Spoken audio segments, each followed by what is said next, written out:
Moin, Ladies and Gentlemen. Ich darf euch wieder recht herzlich zu einem sehr umfangreichen Airsoft-Video begrüßen. Und ihr seht es auf dem Tisch, wir schauen uns heute endlich die ICS Tomahawk an. Hier muss ich mich zunächst mal bei der Firma Sniper S entschuldigen. Ich habe das Modell schon seit über 4 Monaten da. Normalerweise brauche ich so um die 2 bis 3 Wochen, dann ist so ein Review durch, auf jeden Fall. Ich muss euch aber leider auch sagen, ich hatte mit dem Modell am Anfang ein paar kleinere Probleme, das hielt sich noch in Grenzen. Nach so circa 200 bis 250 Schuss hatte ich aber ein bisschen größere Probleme und man hat mit dem Teil eigentlich nicht mehr wirklich was getroffen.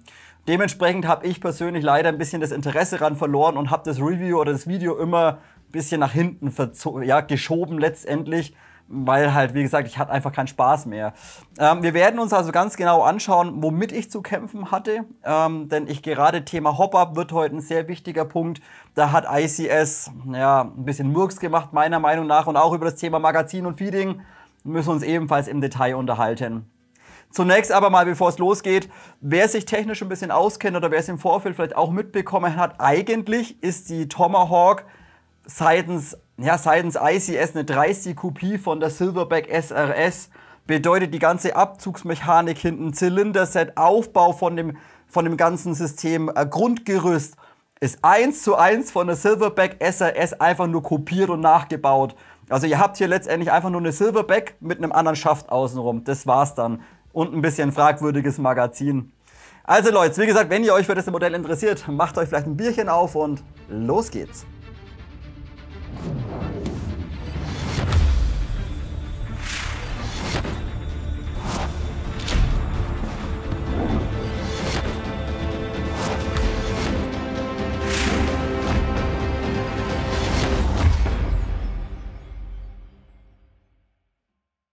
Beginnen wir wie üblich mit dem Lieferumfang. Falls ihr euch die Tomahawk kaufen solltet, ist im Karton enthalten zunächst mal so ein kleiner Flyer oder QR-Code letztendlich. Falls ihr die Anleitung als PDF haben möchtet, kommt ihr letztendlich nur auf die ICS-Webseite, könnt ihr euch die PDF-Datei runterladen, ist okay.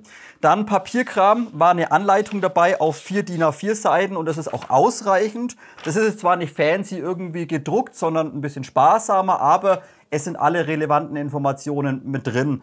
Also auf insgesamt 4 DIN A4 Seiten, wirklich alles vom Laufarretieren, Zusammenbauen, Federwechseln und so. Also hier wird alles kurz drin erklärt, finde ich tipptopp. Und ebenfalls nochmal ein kleiner Beipackzettel, auch nochmal eine DIN A4 Seite auf beiden Seiten bedruckt. Eine komplette Explosionszeichnung mit den ganzen Schrauben drauf. Und auch das ist vollkommen in Ordnung. Bedeutet, wenn ihr das Ding mal auseinanderbauen solltet und es bleibt vielleicht eine Schraube übrig, zufälligerweise, könnt ihr eben hier in der Explosionszeichnung nachgucken, wo gehört die denn hin. Also finde ich gut, das ist in Ordnung. Dann haben wir nochmal 2 Inbusschlüssel dabei. Gut, ich habe jetzt meine hergenommen, nicht ausgepackt. Es sind 2 Stück auf jeden Fall dabei. Ein langer Laufreinigungsstab und ebenfalls ein spezielles ICS Tomahawk Magazin. Wie vor dem Intro schon angesprochen, ich hatte leider extreme Probleme. Ich habe jetzt im Netz aber auch schon bei einem internationalen Review gesehen, es gibt anscheinend auch schon eine 2. Generation von diesen Magazinen. Ich bin der Meinung, das ist jetzt die 1. Generation, denn das funktioniert leider mehr schlecht als recht. Es soll aber eben schon eine neuere Variante geben. Woran man das jetzt feststellen kann oder woran ich das jetzt erkennen kann, welche Version ich jetzt habe, weiß ich leider nicht. Das konnte ich nicht recherchieren. Weil wie gesagt, ich gehe davon aus, dass es die 1. Generation ist. So, und natürlich der Prügel, die Tomahawk ist ebenfalls im Karton drin, nur das etwas übertriebene 50er ZF da oben ist natürlich nicht Bestandteil des Lieferumfangs. Dann können wir anschließend gleich mit den technischen Daten weitermachen. Datenblatt wie üblich drüben an der Seite, wen es interessiert. Hier vielleicht kurz ein paar relevante Informationen. Die Länge seht ihr mit 915 mm ist bei der Tomahawk nicht einstellbar. Und wie vor dem Intro auch schon angesprochen, es ist zum größten Teil das Silverback SRS innen drin vom System und dementsprechend habt ihr natürlich auch ein Bullpup-System. Bedeutet, der gesamte Bolt, bzw. der gesamte Zylinder ist im hinteren Bereich. Ihr repetiert also nicht vorne, sondern ihr müsst den Arm weiter zurücknehmen und nach hinten stärker repetieren, wie halt bei einer SRS. Dadurch aber natürlich einen sehr langen Innenlauf drin mit 510 mm und 6,04 mm Innendurchmesser. Und auch über diesen müssen wir später sprechen, denn dieser ist leider nicht zu anderen Hopper-Buckings kompatibel. Bisschen schade. So, und dann ballert uns letztendlich ICS hier vorne noch so eine kleine Plastikabdeckung drauf. Und wenn ihr die Plastikabdeckung runterschraubt, findet ihr darunter ein Standard 14 mm Linksgewinde. Hier vielleicht, ich weiß nicht, ob ich euch später nochmal eine Aufnahme mache, vielleicht noch kurz eine Information, falls ihr euch schon ein paar Videos angeschaut habt. Aus England jemand, der meinte, man könnte hier vielleicht sogar einen integrierten Schalldämpfer machen. Ja, nee. Die Lauflänge mit 510 mm entspricht nicht der Länge des Outer. Bedeutet, ICS hätte hier locker auf 550 mm gehen können, denn der Inner hört hier mitten im Rohr auf und dann schrauben sie hier vorne einfach so einen Adapter drauf mit so einem Röhrchen. Ja, ihr könnt da Schaumstoff reinmachen, aber es bringt euch halt nichts. Denn wie gesagt, die Kugel fliegt durch das Röhrchen durch. Und wie gesagt, auch hier hätte man vielleicht, wie bei dieser Archwick, hätte man vielleicht sogar einen integrierten Schalldämpfer direkt ab Werk fertigen können. Sonst muss man halt ein bisschen basteln. Aber wie gesagt, der Inner ist ein bisschen kürzer wie das Rohr letztendlich. Das Gewicht ist dann in Ordnung, aber auch dafür, dass es eigentlich zum größten Teil aus Polyamid-Kunststoff ist, jetzt nicht zu schwer und nicht zu leicht. Also es gibt auch leichtere Softwares natürlich oder leichtere Federdruckmodelle. Hier die Tomahawk wiegt natürlich aufgrund des fetten Receivers hier innen drin, der komplett massiv ist aus einem Teil, wiegt sie halt ein kleines bisschen mehr. Ich glaube 3 Kilo waren wir ohne Zielfernrohr oben drauf. Dann seid ihr mit ZF seid ihr ungefähr bei 3,3, 3,4 Kilo oder so. Ist noch in Ordnung. So, und dann heute ein weiterer wichtiger Punkt, wo wir später nach dem Chrono auch nochmal drüber sprechen müssen, ist die Energie drüben. Denn dieses Modell kommt von der Firma Sniper AS nicht mit der Standardfeder, sondern Sniper verbaut hier direkt out of the box eine Rapax-Feder. Und die wird im Shop, wird das Modell angegeben mit, ich glaube, 3 Joule. Jetzt werdet ihr aber gleich feststellen im Chrono, dass das Modell deutlich mehr Bums hat. Bedeutet, ich war mit dem Modell mit eingestellten Hop-Up out of the box mal schnell bei 3,3 bis 3,4 Joule. Und damit lässt euch natürlich keiner aufs Spielfeld. Also mir ist kein Spielfeld bekannt, wo ihr höher 3 Joule spielen dürft.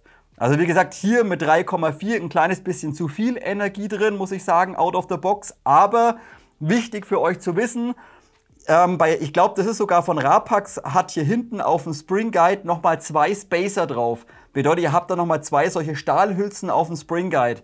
Wenn ihr diese runter macht, also die Feder quasi ohne die Hülsen, dann landet ihr genau bei 3 Joule. Und dann ist es eine saubere Energie. Da muss man aber halt auch erstmal drauf kommen, wie gesagt, macht die Spacer runter und dann dürft ihr mit dem Ding halt auch aufs Spielfeld latschen. So Leute, wie gesagt, über Energie müssen wir später nochmal kurz quatschen. Entsprechend schauen wir uns jetzt erstmal den Chrono an und dann sprechen wir nochmal kurz drüber.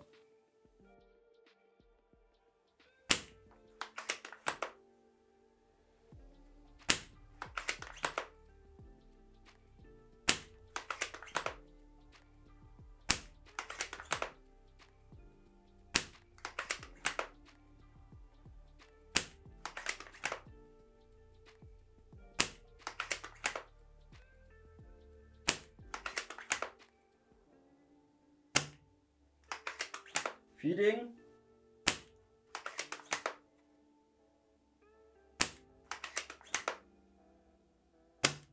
Nochmal Feeding. Feeding.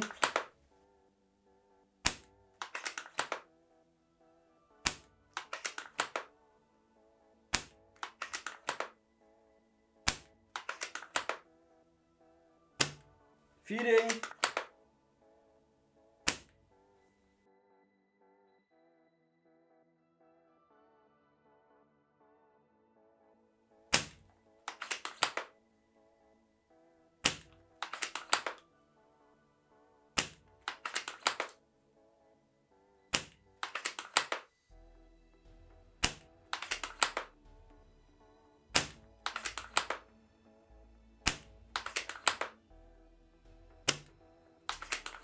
Feeding-Problem.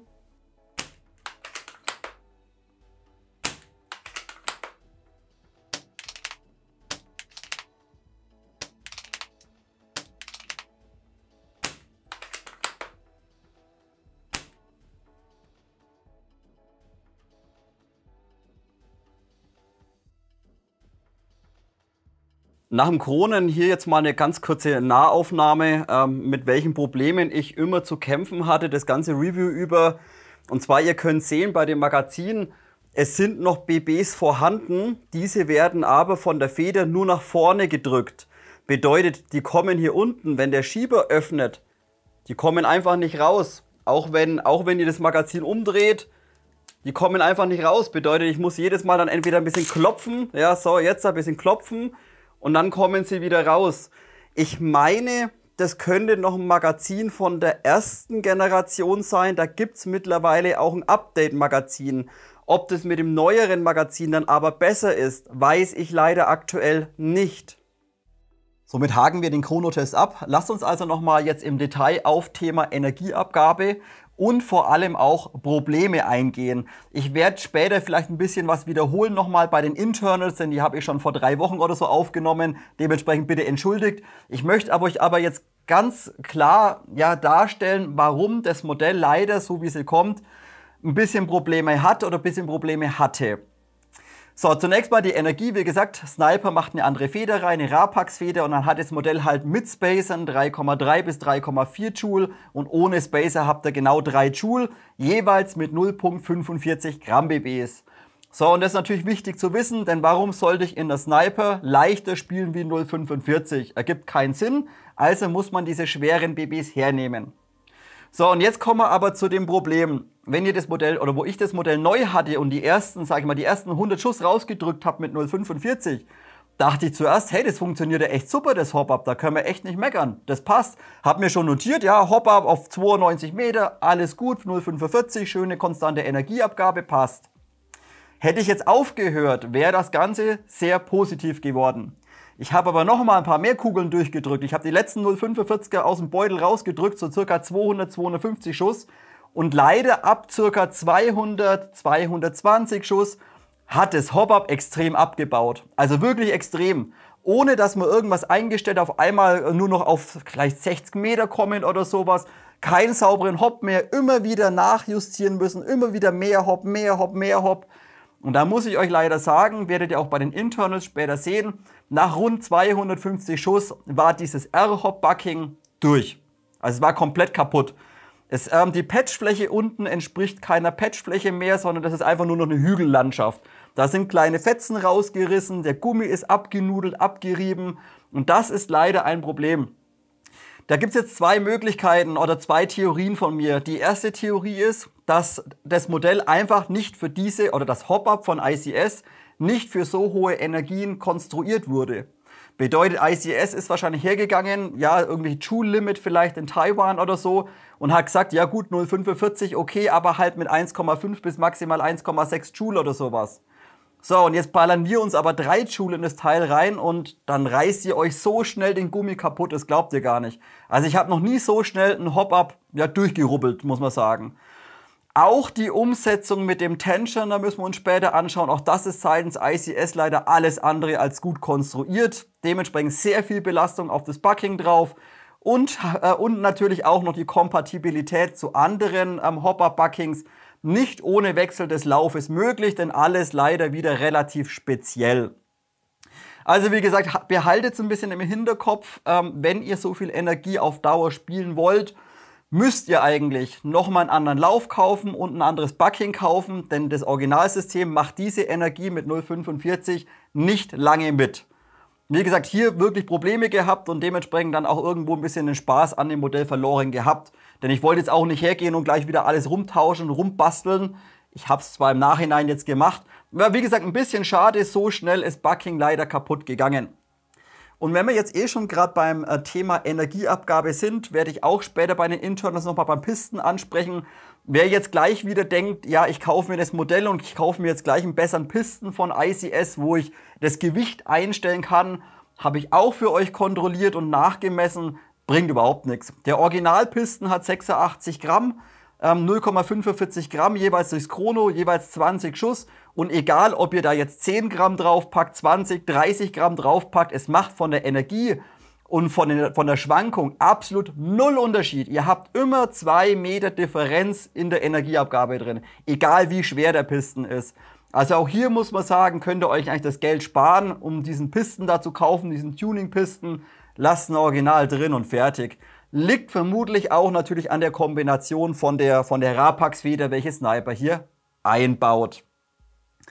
So, und jetzt machen wir eben weiter mit dem Hop-Up, denn das ist an sich, wie gesagt, es ist eigentlich ein bisschen so eine Silverback-Kopie oder so eine SRS-Kopie, aber zunächst mal vom Einstellen gar nicht so schlecht. Bedeutet, die Konstruktion und die Umsetzung ist in Ordnung, denn ihr seht vielleicht hier oben drin, habt ihr direkt so ein TDC-Rädchen. Ihr könnt hier oben also direkt über schöne, feine, definierte Klicks, könnt ihr mehr oder weniger Hop einstellen. Und es funktioniert wirklich gut. Bedeutet, man kommt super hin, auch mit Handschuhen, man hat ordentlich Platz da oben drin und kann sauber sein Hop justieren. Gleichzeitig wiederum hat das ICS allerdings für nötig gehalten, auch das Winkelsystem von Silverback zu übernehmen. Bedeutet, ihr habt über dem Tensioner 2 Gewindestifte drauf, welche einer drückt links, einer drückt rechts. Könnt ihr über diese beiden Löcher mit dem Inbus reingehen und könnt diese Gewindestifte runterschrauben. Bedeutet, wenn ihr merkt, oh, die Kugel zieht zu weit nach links, dann gebt ihr halt links weniger Druck drauf oder rechts ein bisschen mehr Druck, um quasi die Flugbahn auszugleichen. Auch da muss ich euch leider sagen, lasst die Finger weg, diese Gewindestifte verstellen sich nach 10 Schuss jedes Mal wieder von selbst. Also die sitzen sehr loose in dem Gewinde drin und wenn da ein bisschen Vibration drauf kommt, dann noddelt's die einfach wieder hoch. Also darauf hätte ICS locker verzichten können, auf dieses Winkelsystem. Einfach nur das CDC von oben und dann einen deutlich besseren Tensioner rein, dann wäre das ein super Hop-Up gewesen. Und wie gesagt, mehr kann ich euch jetzt aktuell noch nicht sagen. Später dann bei den Internals schauen wir es uns im Detail an. Denn ihr müsst ein bisschen sehen, wie dieser Tensioner von ICS konstruiert ist. Also ja, man kann es eigentlich R-Hop schimpfen vom Bucking oder von der Patchfläche. Aber mit so einem dermaßen schlechten Tensioner kombiniert, das glaubt ihr nicht, das müsst ihr sehen. Also wie gesagt, auch Hop-Up leider ausbaufähig. Bevor es dann gleich wieder etwas positiver wird bei den allgemeinen Informationen, müssen wir noch mal kurz über das Thema Magazin sprechen. Dann haben wir einfach die Problemfälle bereits so abgedeckt und ihr wisst jetzt schon mal, worauf ihr euch vielleicht einstellen müsst. So, Thema Magazin. Ich habe euch beim Kronen so eine kleine kurze Aufnahme gemacht, denn ich hatte eben bei dem Magazin, was jetzt im Lieferumfang dabei war, leider immer wieder Feeding-Probleme. Denn es ist ein Top-Feeding-System, bedeutet, das wird von oben gefeedet, die BBs, nicht von unten, sondern von oben rein.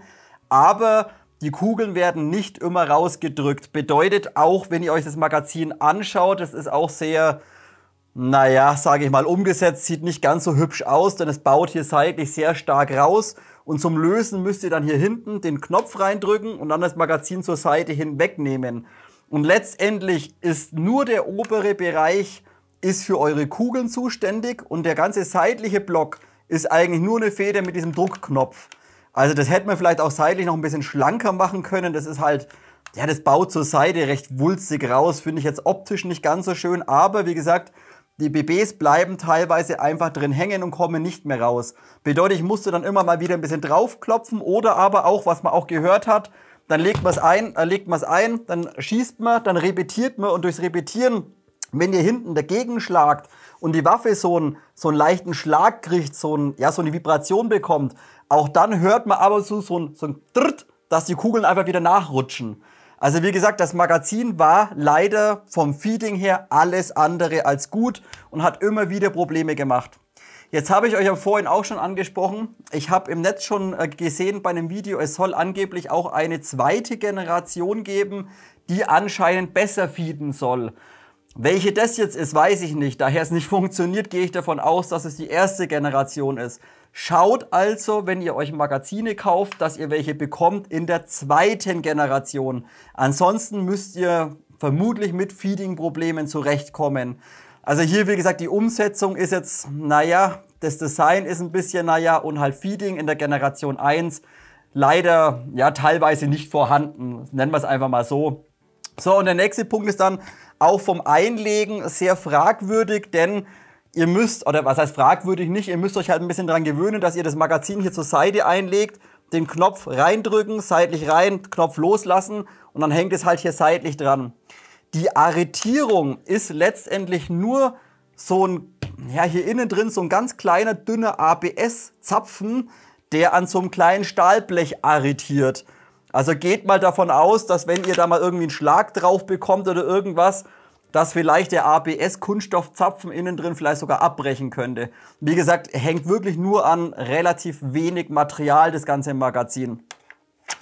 So, also wie gesagt, hier Thema Magazin vom Feeding her, naja, und auch, was ich mich auch frage, Pouches, welche Pouches solltet ihr euch kaufen für die Magazine? Ja, natürlich, ihr bekommt es irgendwie in eine 556er reingeknödelt, das Ding, aber aufgrund des Winkels, naja, aber wie gesagt, das hätten wir vielleicht auch ein bisschen anders designen können, das ganze Thema Magazin. So, und dann würde ich sagen, dann schließen wir doch das Thema Magazin direkt gleich ab, dann können wir es uns später sparen. Ein weiterer Punkt, der mir aufgefallen ist, ich habe in Deutschland kein einziges Magazin gefunden oder Ersatzmagazin. Bedeutet beim Sniper, ich weiß nicht, vielleicht hat die Suche nicht funktioniert oder keine Ahnung. Ich habe die Waffe bei Sniper gefunden, ich habe aber keine Ersatzmagazine gefunden. Und in ganz Deutschland sind nirgendwo ansatzweise für das Modell Ersatzmagazine verfügbar. Bedeutet, ihr müsst dann im Ausland gucken und dann kosten die Magazine so um die 24 bis 25 Dollar, wenn verfügbar. Denn in den meisten Shops steht dran sold out, also ausverkauft. Entweder bekommen die ganzen Shops jetzt die zweite Generation, dementsprechend ausverkauft, oder das Modell ist so wenig gefragt, dass die Magazine relativ rar sind herzubekommen. Also schaut vorher, bevor ihr euch die Waffe kauft, wo ihr Ersatzmagazine bekommt. Wie gesagt, ich habe jetzt in Deutschland leider keine gefunden. So, jetzt haben wir wirklich die wichtigen Informationen, mit denen ich zu kämpfen hatte, ein bisschen durchgesprochen. Jetzt kommen wir wieder ein bisschen zu was Positivem und das sind die allgemeinen Informationen in Kombination von der Verarbeitungsqualität. Denn hier hat ICS definitiv nicht gekleckert.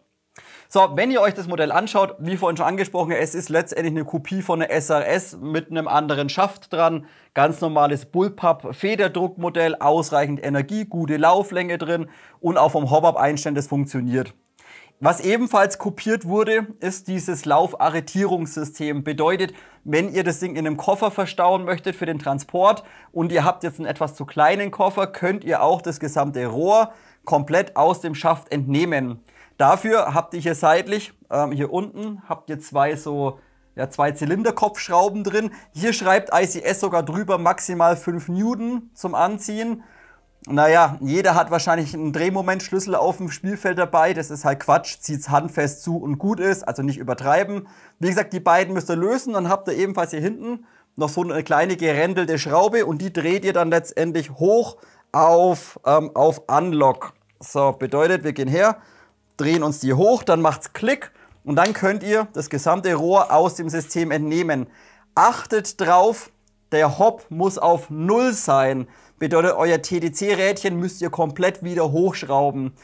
Ist natürlich ein bisschen ärgerlich, denn wenn ihr es wieder zusammenbaut, müsst ihr erstmal euren Hop wieder komplett von 0 neu einstellen, denn ihr habt auch keinen Indikator oder sowas. Wie gesagt, komplett auf 0 und dann könnt ihr das gesamte Rohr zusammen mit der Hop-Up-Kammer aus dem gesamten Schaft entnehmen. Wie gesagt, das ist für den Transport ist das cool, aber halt auch irgendwie von Silverback ein bisschen abgeklatscht, muss man sagen, oder von Desertec entsprechend. So, das ist euer Rohr, ist in Ordnung, habt das Spacer innen drin, den kompletten langen Inner. Wie gesagt, der hört ungefähr hier auf, der geht also nicht bis ganz vor. Auch hier hätte vielleicht ICS ein bisschen längeren reinmachen können, 550 mm. Dann hätte man bei gleicher Federstärke aufgrund des sehr hohen Volumens noch mehr Energie rausbekommen. Bedeutet, man hätte von der Federstärke weiter runtergehen können und das Modell hätte sich leichter repetieren lassen. Wie gesagt, hier Lauflänge, warum sie so kurz gehen, keine Ahnung. Österreicher, Schweiz, ihr wisst ja, ihr könnt eine andere Lauflänge reinmachen, in Deutschland halt leider nicht. So, und da hinten hängt dann letztendlich die Hop-Up-Kammer dran, die schauen wir uns aber später natürlich im Detail an, ist CNC gefertigt, von der Qualität her super, aber von der Umsetzung mit dem Tensioner und mit diesen beiden Gewindestiften, wie vorhin schon angesprochen, naja, fragwürdig. So, wenn ihr also dann auf dem Spielfeld angekommen seid, dann schiebt ihr das Ganze wieder vorsichtig in den Schaft vorne rein. So, richtet es ein bisschen aus und dann ganz wichtig, was ganz wichtig ist, wenn ihr das wieder reinsteckt, schiebt das Ganze mit ein bisschen Kraft zurück. Denn auch hier ein weiteres Problem, als ich das Modell bekommen habe, out of the box war gar kein Feeding möglich, also 0. Da ist nicht mal irgendwie eine Kugel reingerutscht und es lag aber dann nicht am Magazin, sondern es lag daran, dass das gesamte Rohr oder die Hop-Up-Kammer ein Zehntel oder 0,2 ein bisschen zu weit vorne war. Bedeutet, der Kugelkanal war nicht bündig und dadurch sind die Kugeln einfach oben an der Hop-Up-Kammer hängen geblieben. Musste ich also ein bisschen aufschrauben, hier aufmachen, hier aufschrauben und musste das Rohr mit ein bisschen Kraft vollständig zurückdrücken und dann wieder arretieren. Und dann war eben das Feeding in Ordnung, wenn das Magazin mitgemacht hat. So, schauen wir mal, ob wir es arretiert bekommen. So, Klick und dann nehmen wir, wie gesagt, dann nehmen wir den Inbus aus dem Lieferumfang und ziehen die Schrauben hier vorne handfest wieder zu. So, und dann sitzt das Rohr da vorne hervorragend drin, bedeutet die Arretierung an sich ist wirklich klasse, die Klemmung ist klasse, ihr habt also hier absolut null, ja, kein Versatz drin, kein Schwingen drin, kein Wackeln. Das sitzt also von der Passgenauigkeit und von der Ausrichtung sitzt es wirklich picobello drin. Also 1A, das ist in Ordnung. Dann lasst uns weitermachen mit dem gesamten Schaft. Natürlich auch hier ist ICS wieder ihrer Designlinie treu geblieben. Bedeutet genauso wie die ARK oder auch die Mars von damals. Auch wieder sehr futuristisch, ja, ein bisschen so abgespaced, so ein bisschen extrem modern, nenne ich es jetzt einfach mal vom Design her umgesetzt. Dem einen gefällt es, der andere sagt, naja gut, das ist Geschmackssache. Ich finde es jetzt gar nicht so verkehrt. Von der Ergonomie her ist es auch gut, nur auch das ist wieder Geschmackssache, nur der Griff ist halt im 90 Grad. Bedeutet, wie gesagt, bei einem Scharfschützengewehr oder bei einem Federdruckmodell habe ich lieber, wenn der Griff einen leichten Winkel nach hinten hat. Hier habt ihr halt komplett 90 Grad, genauso wie bei der Tech 41 zum Beispiel oder bei anderen Modellen. Wie gesagt, finde ich ein bisschen gewöhnungsbedürftig, ist aber in Ordnung, je nachdem, wie ihr es halt wollt. Dem einen gefällt es, der andere sagt halt, na gut, 90 Grad, muss jeder für sich entscheiden. Der Schaft ist von ICS super, also der ist wirklich klasse, ist ein kompletter Polyamid-Schaft, besteht aus 2 Hälften, bedeutet eine Seite links, eine Seite rechts und wird dann aber leider über sehr viele Schrauben zusammengeschraubt. Bedeutet auch, wenn ihr den ganzen Schaft mal von außen anschaut, ihr habt halt überall Schrauben drin, ihr habt überall Muttern drin. Ich habe es nicht durchgezählt, da habt ihr halt irgendwie um die 15 Schrauben, was letztendlich den ganzen Schaft oder die Schafthälften miteinander verbindet. Wie gesagt, nichts Störendes, die Qualität, die Passgenauigkeit ist wirklich super, klasse von ICS gemacht. Man hat aber halt hier seitlich überall die Muttern drin. Es sieht ein bisschen viel, muss ich sagen. Gerade wenn man sie halt öfters mal hinlegt, irgendwie in den Dreck rein, da sammelt sich ja bei diesen Muttern oder bei den Löchern, sammelt sich halt gern ein bisschen der Dreck drin. Aber wie gesagt, nichts Gravierendes. Ansonsten, wie gesagt, die Passgenauigkeit ist super und auch die Oberfläche von dem Schaft ist ebenfalls klasse. Bedeutet, der ganze Polyamid-Kunststoff fühlt sich zunächst mal auch an den Stellen, die ein bisschen glatter aussehen. Selbst hier ist er leicht ein bisschen so strukturiert oder aufgeraut, fühlt sich klasse an von der Oberfläche. Und dann hat ICS immer wieder, gerade hier vorne, wo ihr rumgreift, so stark aufgeraute Flächen eingearbeitet. Auch hier unten am Griff dann letztendlich, das fühlt sich ein bisschen an wie Schleifpapier. Also sehr, sehr gut umgesetzt, tolle Haptik, fühlt sich klasse an, können wir definitiv nicht schimpfen. Von den Mounting oder von den Montagepunkten haben wir letztendlich oben ganz normal die lange Picatinny. Die ist aus Polyamid-Kunststoff, also nicht aus Alu, aber ausreichend, solange ihr euer ZF halt nicht draufknallt wie so ein Schmied. Dann könnt ihr es ein bisschen verdrücken, ganz normal gut festmachen. Wie gesagt, Polyamid-Kunststoff ist in Ordnung, wird auch hier vorne nochmal über so 2 Aluminium-Klemmen oder Türme letztendlich zentriert und gehalten. Dementsprechend die ganze Top-Rail sitzt da hervorragend drauf und ihr habt da jetzt im ZF kein Spiel drin, dass irgendwie die Rail sich ein bisschen verwindet oder sowas. Nö, das passt einwandfrei. Also auch hier nichts zu kritisieren. Und im unteren Bereich hättet ihr sogar nochmal hier vorne eine kleine Picatinny-Schiene, um zum Beispiel ein Zweibein dran montieren zu können. Bisschen schade, was man vielleicht gerade in der heutigen Zeit noch hätte machen können. Drehen wir es ja vielleicht mal so rum. Hier seitlich ist leider nichts vorhanden. Da hätte man vielleicht auch noch mal Gewinde zumindest anbringen können oder ein M-Block oder irgendwas, damit man vielleicht auch seitlich hätte was montieren können. Wie gesagt, nichts Gravierendes, wäre aber definitiv, wenn man schon einen neuen Schaft konstruiert oder neues Design macht, wäre das vielleicht noch ganz cool gewesen. Hier vorne vielleicht noch mal so 2 M-Lock-Positionen oder halt Gewinde, um noch mal eine Picatinny anbringen zu können, seitlich. Wie gesagt, ansonsten tipptopp. So, dann haben wir letztendlich hier unten unseren Abzug und da ist auch gleich die Sicherung mit dran. Da hat der Axel gestern, hat sie schon ein bisschen rumgefummelt. Der Axel hat gar keine Probleme damit. Ich habe leider mal wieder ein bisschen zu kleine Hände. Bedeutet, um das Modell zu sichern, müsst ihr den Schieber hier, wartet, ich zeige es euch so, den Schieber hier unten, den müsst ihr nach hinten drücken. Dann ist das Modell sicher. Natürlich beim Federdruckmodell, wenn das Ding nicht repetiert ist, ist es so oder so sicher. Also inwieweit man jetzt unbedingt eine Sicherung braucht, sei mal dahingestellt. Auf jeden Fall hier vorne nach hinten ziehen auf beiden Seiten, also links und rechts nutzbar. Bolt oder Spannhebel natürlich nicht, schade eigentlich.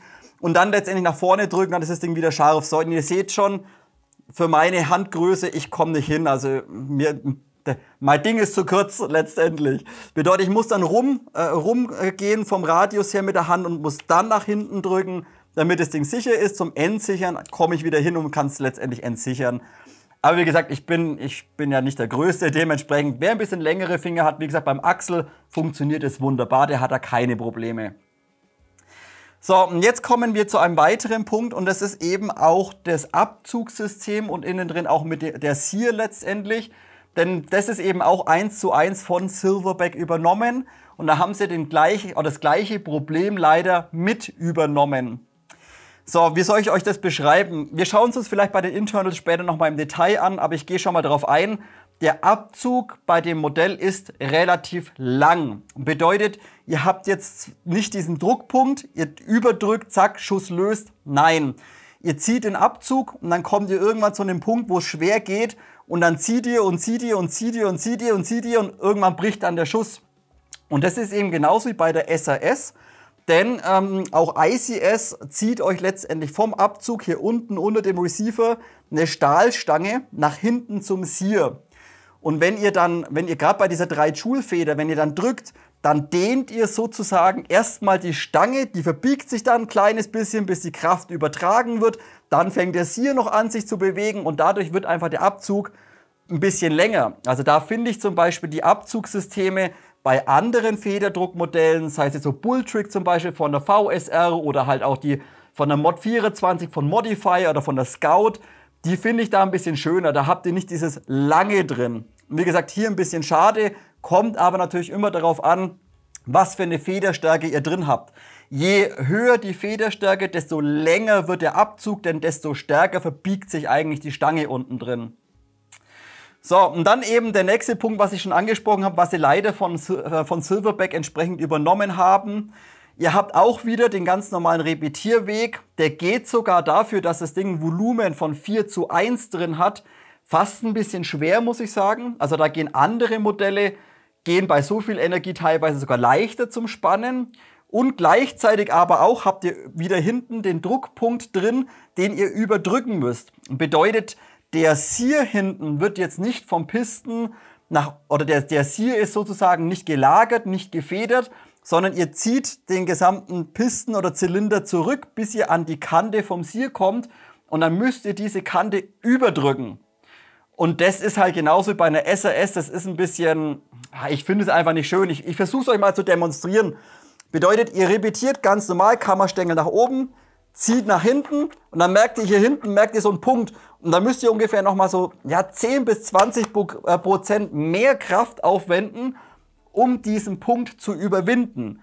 Also wenn die Feder eh schon straff ist, dann wird es schwer und ganz hinten, wo die Feder eh schon fast ganz komprimiert ist, müsst ihr nochmal mehr Kraft aufwenden, um eben den Sear über die Kante drüber zu rutschen. Wie gesagt, fand ich schon bei der SAS nicht ganz perfekt gelöst. Hätte sich ICS hier selbst ein paar Gedanken gemacht und nicht einfach abgekupfert, wäre das vermutlich auch schöner gegangen. Wie gesagt, ihr müsst es immer hinten diesen Punkt überwinden, da der Sear nicht extra gelagert ist und dementsprechend nicht wegklappen kann, sondern eigentlich biegt ihr durch den Zurückziehen, eigentlich die Stahlstange nach vorne, bis es letztendlich einschnappt. So, und dann ganz normal wieder nach vorne bringen, runterklappen und dann ist das Ding repetiert. Vom System selbst oder wie weich das Ganze läuft, gibt es gar nichts zu schimpfen. Bedeutet, der gesamte Zylinder innen drin, der läuft hier innen drin butterweich. Da reibt nichts, da kratzt nichts innen drin. Also das läuft wirklich sehr, sehr gut. Der einzige Punkt, den ich vielleicht gleich ansprechen könnte noch, wenn ihr das Modell neu habt, wundert euch nicht, macht mal den Zylinder raus und macht erstmal von ICS das ganze Fett runter. Denn ihr werdet feststellen, dass der komplette Zylinder nicht nur an den Laufflächen innen drin gefettet ist, sondern komplett rundherum. Also da hinten drin, die ganze Knifte ist eigentlich komplett voll mit Fett. Und wenn ihr dann hier seitlich beim Fake-Auswurf sozusagen Fett am Zylinder habt, dann sammelt sich der ganze Dreck, die ganzen Staubpartikel, alles sammelt sich dann bei dem Fett und durchs Repetieren drückt ihr das alles nach hinten rein, den ganzen Dreck. Und wie gesagt, ich würde hier seitlich das Fett einmal entfernen und blank machen, so wie es ich jetzt gemacht habe. Ist ausreichend, wenn das Ding innen drin geschmiert ist, da außen brauche ich kein Fett drauf. Wie gesagt, das funktioniert alles. Nur vielleicht noch kurz anzusprechen, der Kammerstängel wird ganz normal hier seitlich reingeschraubt in den Zylinderhead, ist aus Stahl gefertigt. Verwendet am besten eine hochfeste Schraubensicherung, denn das Gewinde oder der Kammerstängel löst sich sehr, sehr schnell. Also selbst wenn ihr den mit aller Gewalt da reinschraubt, wenn ihr das Ding vielleicht 10-mal durchrepetiert habt, dann löst sich das Gewinde wieder und dann wird er wieder locker und kann euch dann hier rotieren. Also wie gesagt, hochfeste Schraubensicherung neben eine Rote ordentlich reinkleben, damit sich dieser nicht wieder lösen kann. So, und der letzte Punkt beim System, was ICS sehr geil gemacht hat, ist auch hinten das Spring Guide System bzw. das Federschnellwechselsystem. So, das Ganze zieht sich hier nach hinten. Ihr habt übrigens vom Schützen aus auf der linken Seite habt ihr noch hier zwei kleine Schrauben. Da könnt ihr ebenfalls die Wangenauflage noch mal etwas höher stellen, je nachdem, was für eine Visierlinie ihr habt. Wie gesagt, Wangenauflage einstellbar. Und hinten habt ihr dann eben die Schaftkappe mit dem Federschnellwechselsystem. Von den Federn selbst passen natürlich auch ganz normale APS, SRS Federn, also gleiche Federn wie bei der Mod 24, SSR 24 heißt sie, glaube ich, genau. Das Modify Scout, Silverback SRS, diese ganzen Standard APS Federn passen hier rein. VSR Federn passen nicht, also beachten sind unterschiedlich SRS bis APS Federn. So, Federschnellwechselsystem, ihr habt hier unten an der Schaftkappe, hier habt ihr so einen kleinen Pin dran. Diesen Pin, den drückt ihr euch einmal durch, der wird über eine kleine Feder gehalten, ist aber ohne Werkzeug möglich. Bedeutet kleinen Pin raus und dann könnt ihr die gesamte Schaftkappe kleines bisschen nach oben slappen sozusagen. Bedeutet, zack, bisschen von unten dagegen, dann habt ihr hier die Schaftkappe. Und wie gesagt, ein bisschen schade, vorhin schon angesprochen, die Länge ist hier leider nicht einstellbar. Wäre vielleicht noch cool gewesen, wenn sie hier irgendwie so, ja, nochmal so Spacer mit reingepackt hätten irgendwie, dass man halt das Ganze vielleicht noch über Spacer hätte einstellen können. Gerade für sehr große Personen wäre das vielleicht recht cool gewesen, da natürlich auch der Kammerstängel relativ weit hinten sitzt. Bedeutet, wer recht klein oder recht klein ist, der sitzt halt sehr weit hinten. Wer recht groß ist, sitzt da halt dann relativ weit vorne. Also je nach Körpergröße, der Abstand vom Arm oder vom Winkel wäre halt schön gewesen, wenn man den hätte einstellen können über ein paar Spacer. So, und voilà, hier hinten habt ihr letztendlich euren Spring Guide drin. Bedeutet, ihr geht einfach nur her, drückt das Ding mit Schmackes rein. Achso, die ist gespannt, gell? Wartet mal, lösen wir es ja mal ganz kurz. So, lösen wir es ja mal ganz kurz. Und dann geht er von da hinten her, geht an den Spring Guide, dreht ihn ca. 45 Grad und nehmt den dann nach hinten raus. Einfach rausnehmen, ist komplett aus Stahl gefertigt und voilà. Habt ihr eben eure Feder und euren Spring Guide. Und hier, vielleicht könnt ihr es jetzt schon erkennen. Warte mal, nee, ich habe keinen Autofokus. Warte mal, hier könnt ihr es vielleicht schon sehen, Feder. Und hier sind eben auf dem Spring Guide hinten diese beiden Stahl-Spacer drauf, die ich vorhin gemeint habe. Wie gesagt, die sind standardmäßig drauf und die Feder dazu. Und damit hat das Modell ca. 3,3 bis 3,4 Joule. Dürft ihr nicht spielen, dementsprechend Feder runter machen. Und dann entfernt ihr einfach diese beiden Stahlscheiben. Die runter machen und nur die Feder drauf. Und dann habt ihr sauber eure 3 Joule und dürft dementsprechend auch auf den Spielfeldern damit spielen. So, dann baue ich das Ganze wieder letztendlich zusammen. Die Spacer mache ich wieder drauf, Feder wieder drauf und dann schiebt ihr das ganze Zeug einfach nach hinten rein. Wenn ihr jetzt sagt, na, ich möchte vielleicht mal noch nachschmieren oder möchte meinen Zylinder kontrollieren, dann könnt ihr von hier hinten einfach diese seitliche Abdeckung rausnehmen. Bedeutet, warte mal, ich drehe es euch so rum, dann könnt ihr es besser sehen. Bedeutet, bei der SRS oder bei Silverback habt ihr ja diese Gummiabdeckung, bei ICS habt ihr hier hinten letztendlich so einen Plastikschieber oder so eine Plastikeinlage. Die zieht ihr einfach raus und dann könnt ihr auch bereits, Magazin nehme ich auch mal raus, und dann könnt ihr ganz einfach das ganze System einmal nach hinten rausnehmen. So, und hier seht ihr eben noch, ich habe schon ein bisschen Tape. Ich habe schon ein bisschen Tape auf dem Pisten drauf. Da ich euch eben auch die Tests gemacht habe, bringt's was, wenn der Pisten mehr Gewicht hat oder bringt's nichts. Wie vorhin schon angesprochen, bringt absolut gar nichts, egal wie schwer das Ding ist. So, wie gesagt, könnt ihr nachschmieren, könnt vielleicht einen Pistenhead mal tauschen, könnt auch eine Airbrake reinbauen, je nachdem. Also das ist hinten genauso geil umgesetzt oder kopiert wie bei der Silverback SRS. Bevor es gleich weitergeht mit der Verarbeitungsqualität, lasst uns noch über Thema Klang und Lautstärke sprechen und vielleicht einen kleinen Tipp von mir. So, vielleicht zuerst mal der kleine Tipp, denn das Modell ist out of the box im Vergleich zu anderen Modellen. Ja, nicht die leiseste. Bedeutet, sie ist zwar schön vom Klang her, sie ist nicht zu hell, sie ist schön dumpf, aber rein von der austretenden Luft vielleicht aufgrund des großen Volumens ist sie ein kleines bisschen lauter. So, jetzt habe ich euch ganz am Anfang schon gesagt, ich glaube bei den technischen Daten, ICS verwendet hier einen etwas kürzeren Innenlauf und verlängert das Ganze hier vorne drin mit so einem kleinen Kunststoffröhrchen. Bedeutet, der Innenlauf hört circa hier auf, geht also oder ist dann letztendlich bündig mit diesem Kunststoffröhrchen. Bedeutet, genau hier hinten drin sitzt dann der Lauf letztendlich und wird hier vorne drin noch mal ein bisschen zentriert. Also das ist in Ordnung. So, jetzt seht ihr aber, dass das Kunststoffröhrchen komplett durchgängig ist und keine Löcher drin hat. Wer zum Beispiel diese Airwick kennt, diese B&T SPR 300, glaube ich, habe ich auch da fürs Review vom Axel. Da haben die das recht cool umgesetzt. Die haben einen integrierten Schalldämpfer, um einfach das Ding ein bisschen dumpfer zu machen oder einfach die Luft ein bisschen besser rauszufiltern. Und zwar könnt ihr das bei der Tomahawk auch umsetzen, indem ihr einfach hier vorne in dieses Kunststoffröhrchen ganz viele große Löcher reinbohrt und dann letztendlich einfach ein bisschen Schaumstoff drüber schiebt. So, und dann kann nämlich die überschüssige Luft nach der BB kann quasi durch die Löcher in den Schaumstoff reingehen und wird dementsprechend rausgefiltert.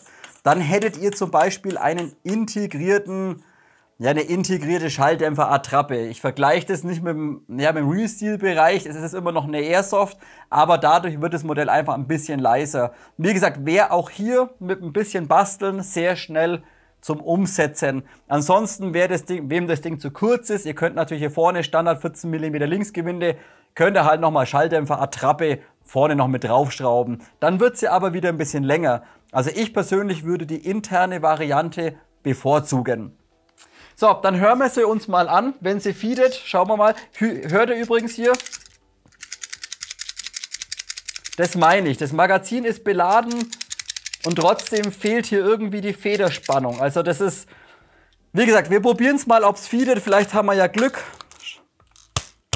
Ich klopfe einfach mal ein bisschen drauf, dass vielleicht ein paar Kugeln zumindest vorkommen. Und dann schauen wir mal, ob eine Kugel drin ist. Ah, war sogar eine drin, Glück gehabt.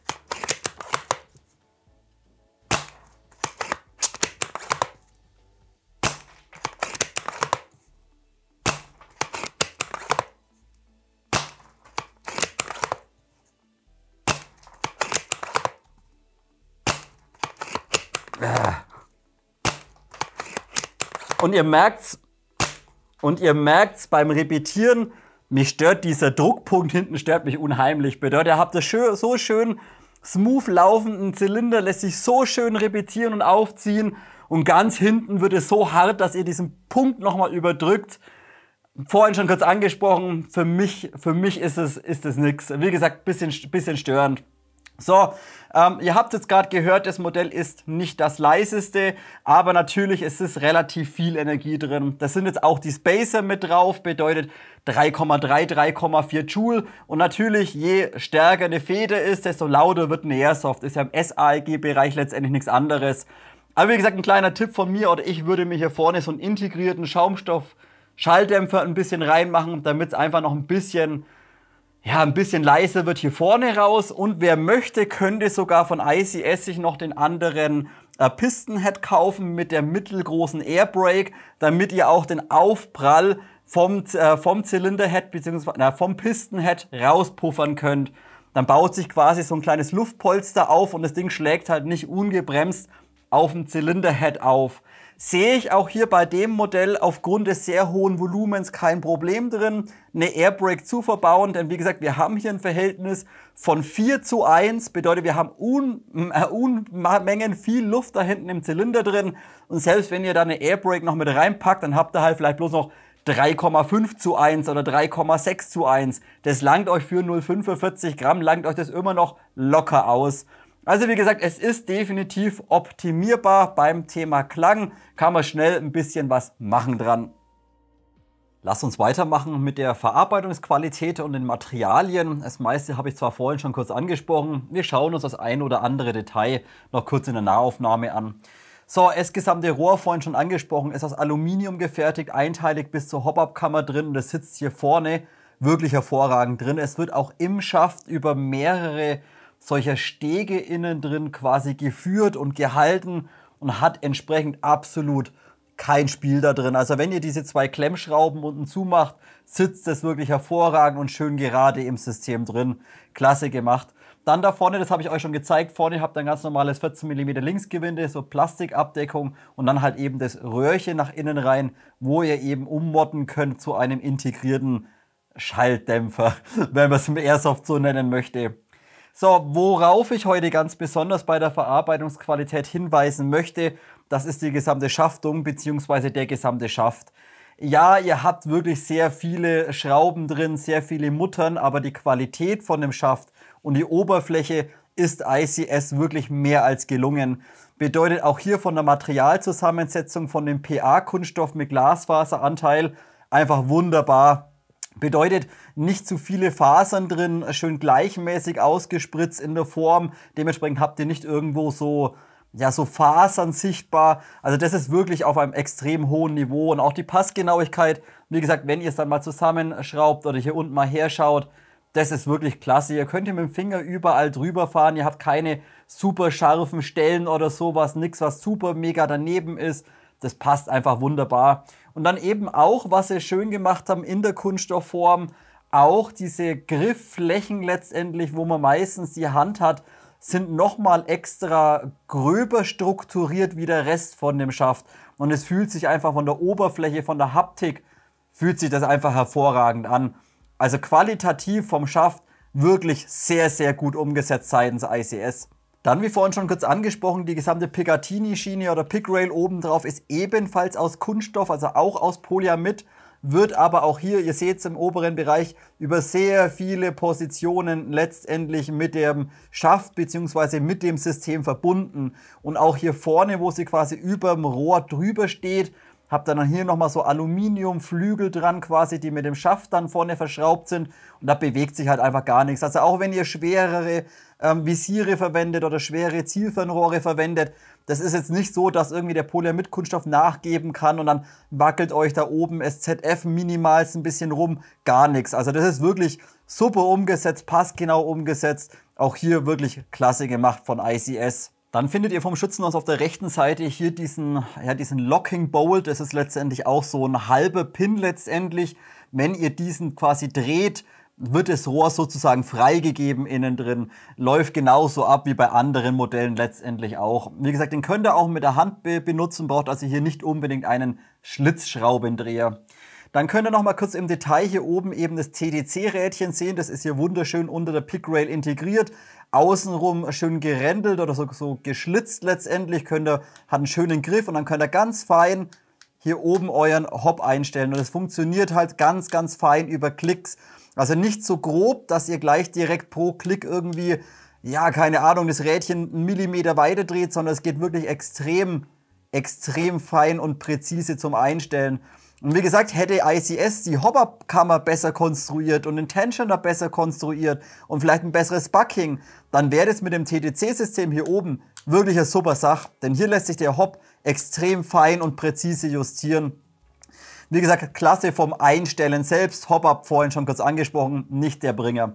Was ihr dann auch sehen könnt, wenn wir es nochmal umdrehen, vielleicht hier könnt ihr so ein Loch sehen. Hier hättet ihr eben die Möglichkeit, innen drin an den Gewindestift ranzukommen, wenn ihr eben den Drall links und rechts nochmal nachjustieren wollt. Aber auch das funktioniert mehr schlecht als recht, denn es verstellt sich die ganze Zeit. Zeige ich euch später im ausgebauten Zustand nochmal. So, und was wir uns vielleicht jetzt auch nochmal kurz in der Perspektive anschauen können, das ist eben die Sicherung zunächst mal.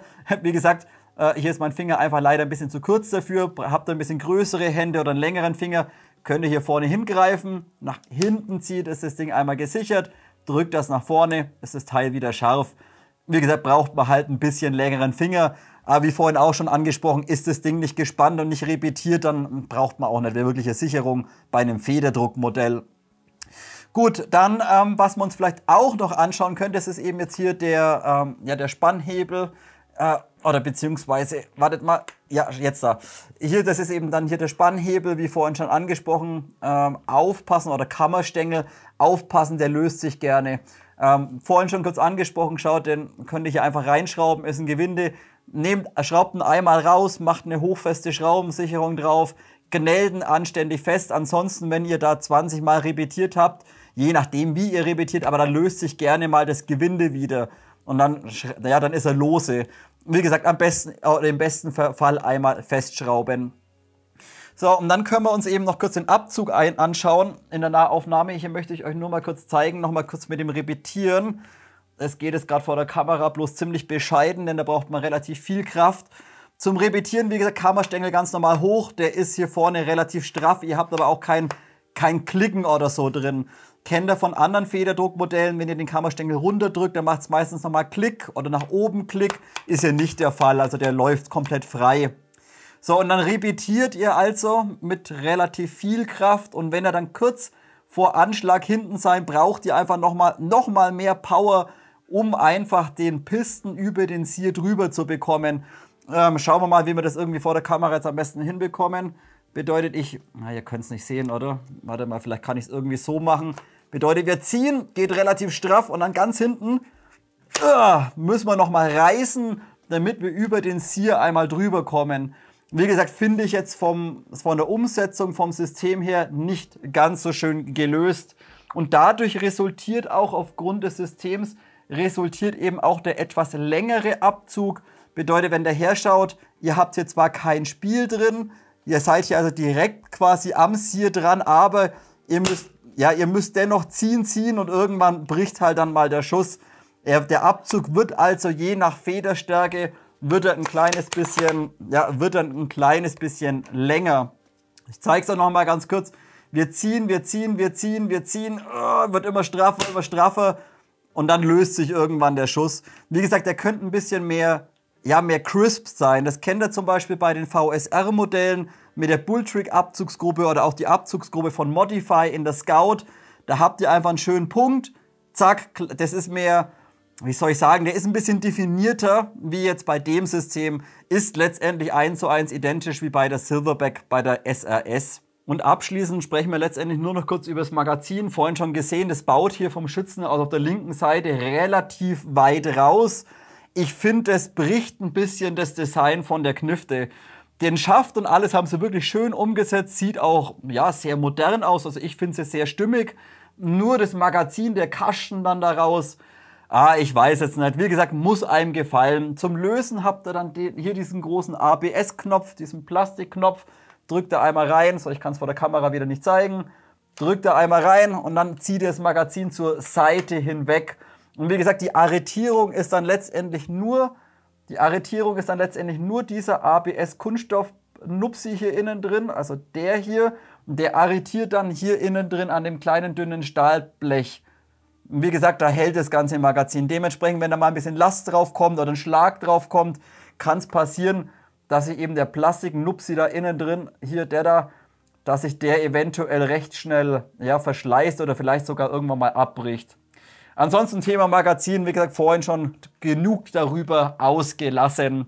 Schaftkappe zu der Höhe einstellen, auch vom Schützen aus auf der linken Seite. Einmal hier vorzufinden. Löst da einfach die Schrauben und habt ein kleines Langloch. Dann könnt ihr die Schaftkappe noch die Wangenauflage noch etwas höher ziehen. Was will ich jetzt mit Schaftkappe? Die Schaftkappe ist übrigens da hinten dran. Die ist aus Gummi gefertigt, relativ groß, schön strukturiert und liegt einfach anständig im Anschlag drin. Also hier Schaftkappe auch anständig umgesetzt. Gut, Leute, dann geht's weiter. Mit den Internals möchte ich es heute nicht nennen. Nennen wir das Ganze einfach mal mit den einzelnen Baugruppen. Denn wirklich Internals bei einem Federdruckmodell haben wir eigentlich ja nur einen Zylinder hinten drin und eine Abzugsgruppe. Dementsprechend nennen wir das Ganze einfach Bauteile oder Baugruppen und sprechen wir diese im Detail durch. So, beginnen wir hier erstmal beim Verschlussgehäuse oder beim Receiver, wie ihr das nennen möchtet. Wer sich ein bisschen auskennt im Airsoft und ein bisschen von der technischen Seite bewandt ist, der wird auch direkt gleich erkennen, leider hat die Tomahawk, wie vorhin vielleicht schon kurz angesprochen, sehr viel Ähnlichkeit mit einer Silverback SRS, bedeutet rein von der technischen Umsetzung, hat sich hier ICS wirklich sehr, sehr stark bei Silverback bedient und viel einfach nur ja, kopiert und nachgebaut. Also nicht selbst irgendwie Gedanken gemacht, wie könnte man was umsetzen, sondern ja, eine SRS einfach nachgebaut und ein kleines bisschen modifiziert oder umgeändert, gerade was das Feeding angeht, von oben eben, nicht von unten. So, und dementsprechend könnt ihr eben auch sehen, dass dieses gesamte Verschlussgehäuse innen drin oder der gesamte Receiver natürlich auch wie bei der SRS komplett aus Aluminium ist. Es ist ein riesengroßer, fetter Aluminiumklober natürlich, wird aus dem, ja, eigentlich aus dem Guss oder aus dem Profil gefertigt, bedeutet, das ganze Teil kommt eben aus dem, wie so eine Art Extruder raus und wird dann letztendlich CNC nachbearbeitet. Bedeutet, ihr könnt auch sehen, dass gewisse Punkte mit der Fräse normalerweise nicht möglich sind, wie hier diese Vertiefungen in diese, ja, nach innen rein versetzt. Überlappend ist normalerweise auf der Fräse nicht möglich, außer ihr wollt mich korrigieren. Also wie gesagt, meiner Meinung nach nicht möglich und dementsprechend eben teilweise Guss und teilweise eben sehr viel mit der Fräse bearbeitet. Entsprechend entstehen natürlich auch die etwas höheren Kosten, so ein Bauteil zu fertigen, dann über die 5-Achs-Fräse drüber laufen zu lassen. Das kostet einfach Zeit, das ist Maschinenzeit und das muss eben bezahlt werden. So, aber wie gesagt, sehr viel abgekupfert von Silverback, aber von der Qualität her mindestens genauso gut. Bedeutet, auch hier ist die Qualität von dem Receiver wirklich hervorragend. Auch die Passgenauigkeit in der Schaftung drin oder im Schaft wirklich klasse. Können wir uns vielleicht auch direkt mal ganz kurz noch anschauen. Bedeutet, der fette Brummer liegt da einfach nur in 2 Polyamid-Hälften drin. Seht ihr, genauso wie bei der SRS wird einfach nur zusammengeschraubt und da liegt letztendlich das fette Teil einfach nur hier oben letztendlich drin. Hier ist die Passgenauigkeit und auch von den einzelnen Gewinden. Das passt alles wirklich wie Arsch auf Eimer. Also Toleranzen ist extrem gering und auch die Passgenauigkeit von diesem Polyamid-Schaft ist wirklich gut. Es gibt so Kleinigkeiten, wo es minimal ein bisschen aufklafft, halt der Übergang, wo die Hälften zusammen sind. Aber ich denke, das kann man einfach ignorieren. Das geht auch meiner Meinung nach nicht wirklich besser. Also das hat ICS von der Qualität wirklich super gemacht.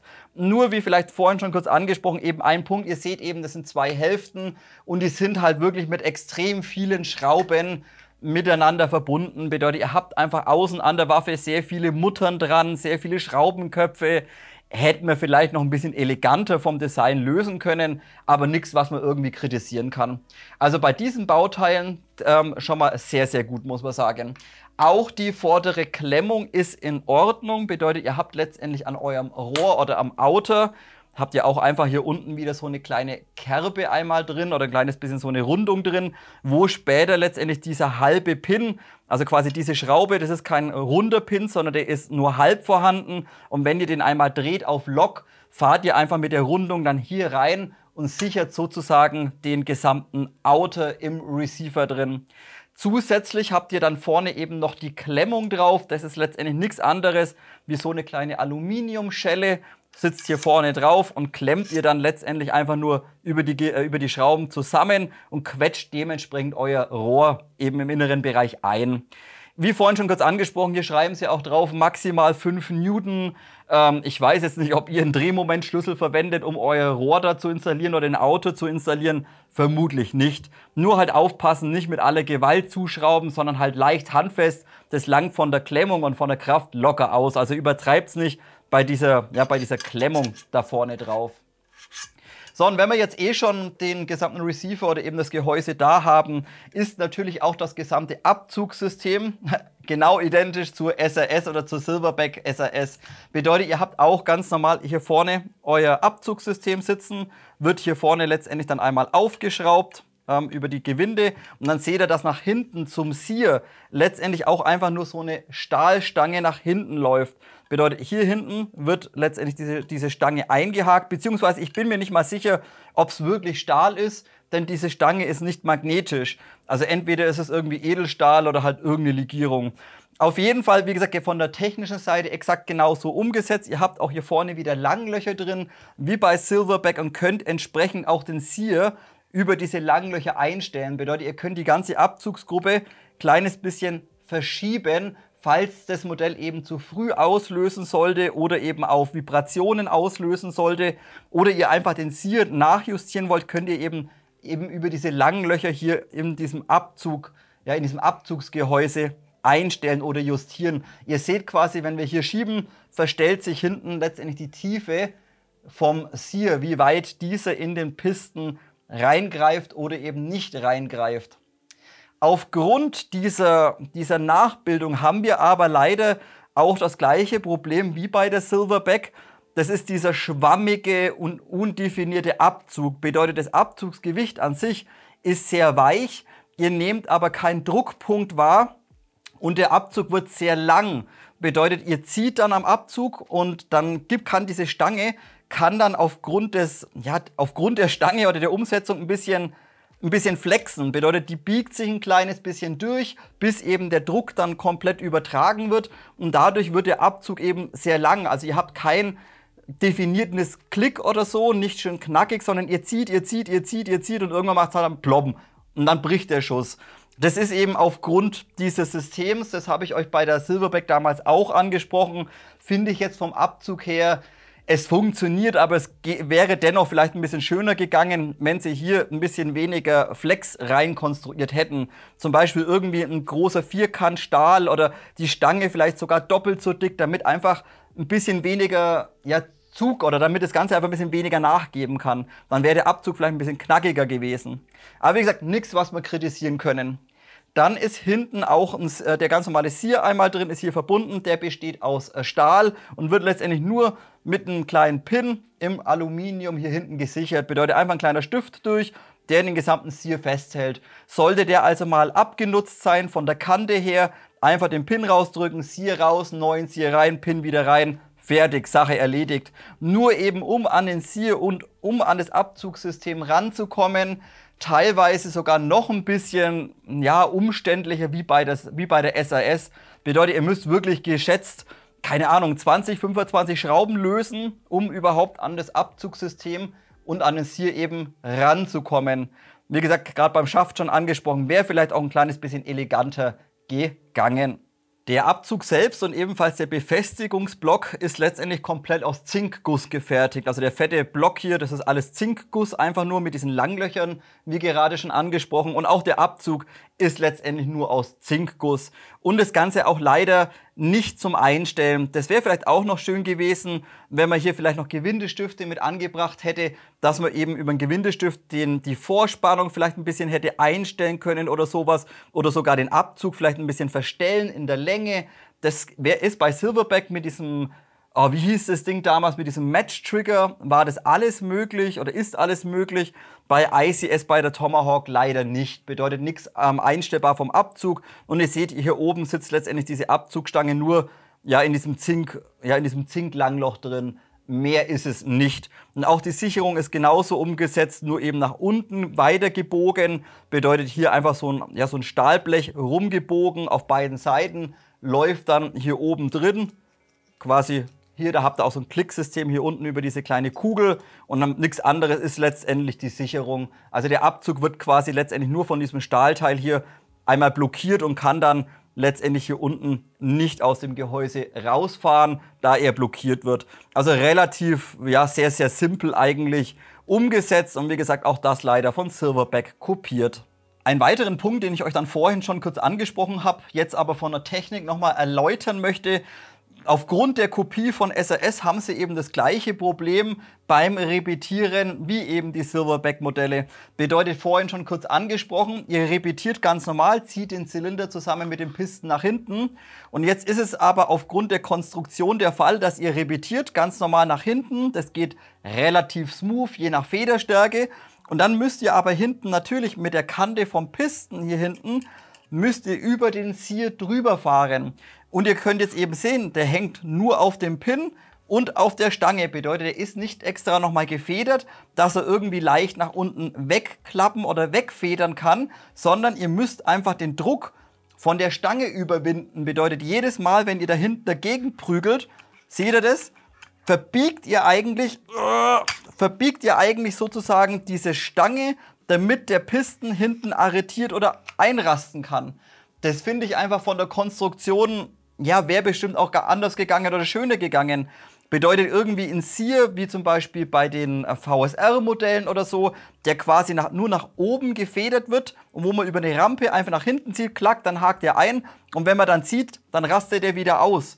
Also die Umsetzung, wie gesagt, ihr habt immer ganz hinten, wo ihr eh schon die maximale Kompression von der Feder mit dem Arm oder mit der Hand zurückhalten müsst, dann müsst ihr einfach nochmal so 20% mehr Power aufwenden, bis der Piston nach hinten arretiert. Und das finde ich einfach von der Konstruktion leider nicht ganz so geil. Also da hätte auch Silverback damals hätte das besser machen können und ICS hätte sich vielleicht was Eigenes hätte einfallen lassen können in Bezug auf den Sear hinten. Dann lasst uns direkt weitermachen mit dem gesamten Zylinderset. Bedeutet Zylinder, Zylinderhead und Kammerstängel. So, zunächst mal natürlich der wichtige Punkt. Ihr habt hier einen sehr großen Stahlzylinder drin. Genauso wie eben bei einer SRS, bei einer Silverback mit einem Innendurchmesser von 26,85 mm. Die gesamte Hublänge sind 105 mm.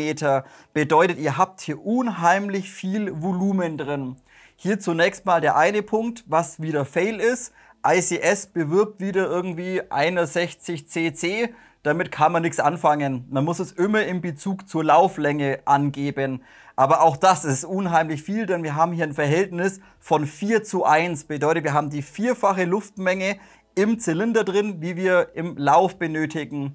Und dementsprechend, wie gesagt, ihr bekommt einfach ohne Probleme auch 0,48, was ihr wollt, bekommt ihr locker durchgedrückt und es ist sogar fast ein bisschen zu viel. Bedeutet, ihr habt sogar ein bisschen zu viel Volumen eigentlich drin, selbst für 0,45. Macht sich aber definitiv nicht negativ bemerkbar. Also lieber immer ein bisschen zu viel Volumen wie zu wenig Volumen.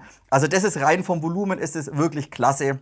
Dann seht ihr vom Aufbau her, wie gesagt, alles aus Stahl gefertigt, auch der Zylinderhead wird hier letztendlich nur einmal aufgeschraubt und mit einem O-Ring gesichert. Habt dann ein kleines Feingewinde innen drin und hier vorne eben nochmal ein O-Ring, damit das Ganze hier vorne an der Kante abdichten kann. Und wie gesagt, über das Feingewinde, das lässt sich sauber aufschrauben und wenn dann vorne der O-Ring kommt, dann könnt ihr das schön zusammenquetschen. Es dichtet alles wunderbar ab und was ganz wichtig ist, das löst sich auch nicht. Also das bleibt vom Gewinde immer sauber gelockt und verschlossen. Auch der Übergang ist sauber, bedeutet hier auch kein Versatz drin, dass man irgendwie innen drin am Receiver schleift oder reibt mit der Kante. Aber natürlich am Zylinderhead vorne könnt ihr es schon sehen, da schleift das Ganze natürlich doch ein bisschen. Bedeutet, hier seht ihr überall auf dem Zylinderhead ein bisschen so, ja, so Schleifspuren. Aber das ist absolut nichts Kritisches, denn auch der Zylinderhead, seht ihr, hat vorne eine richtig schöne Phase dran und keine scharfe Kante.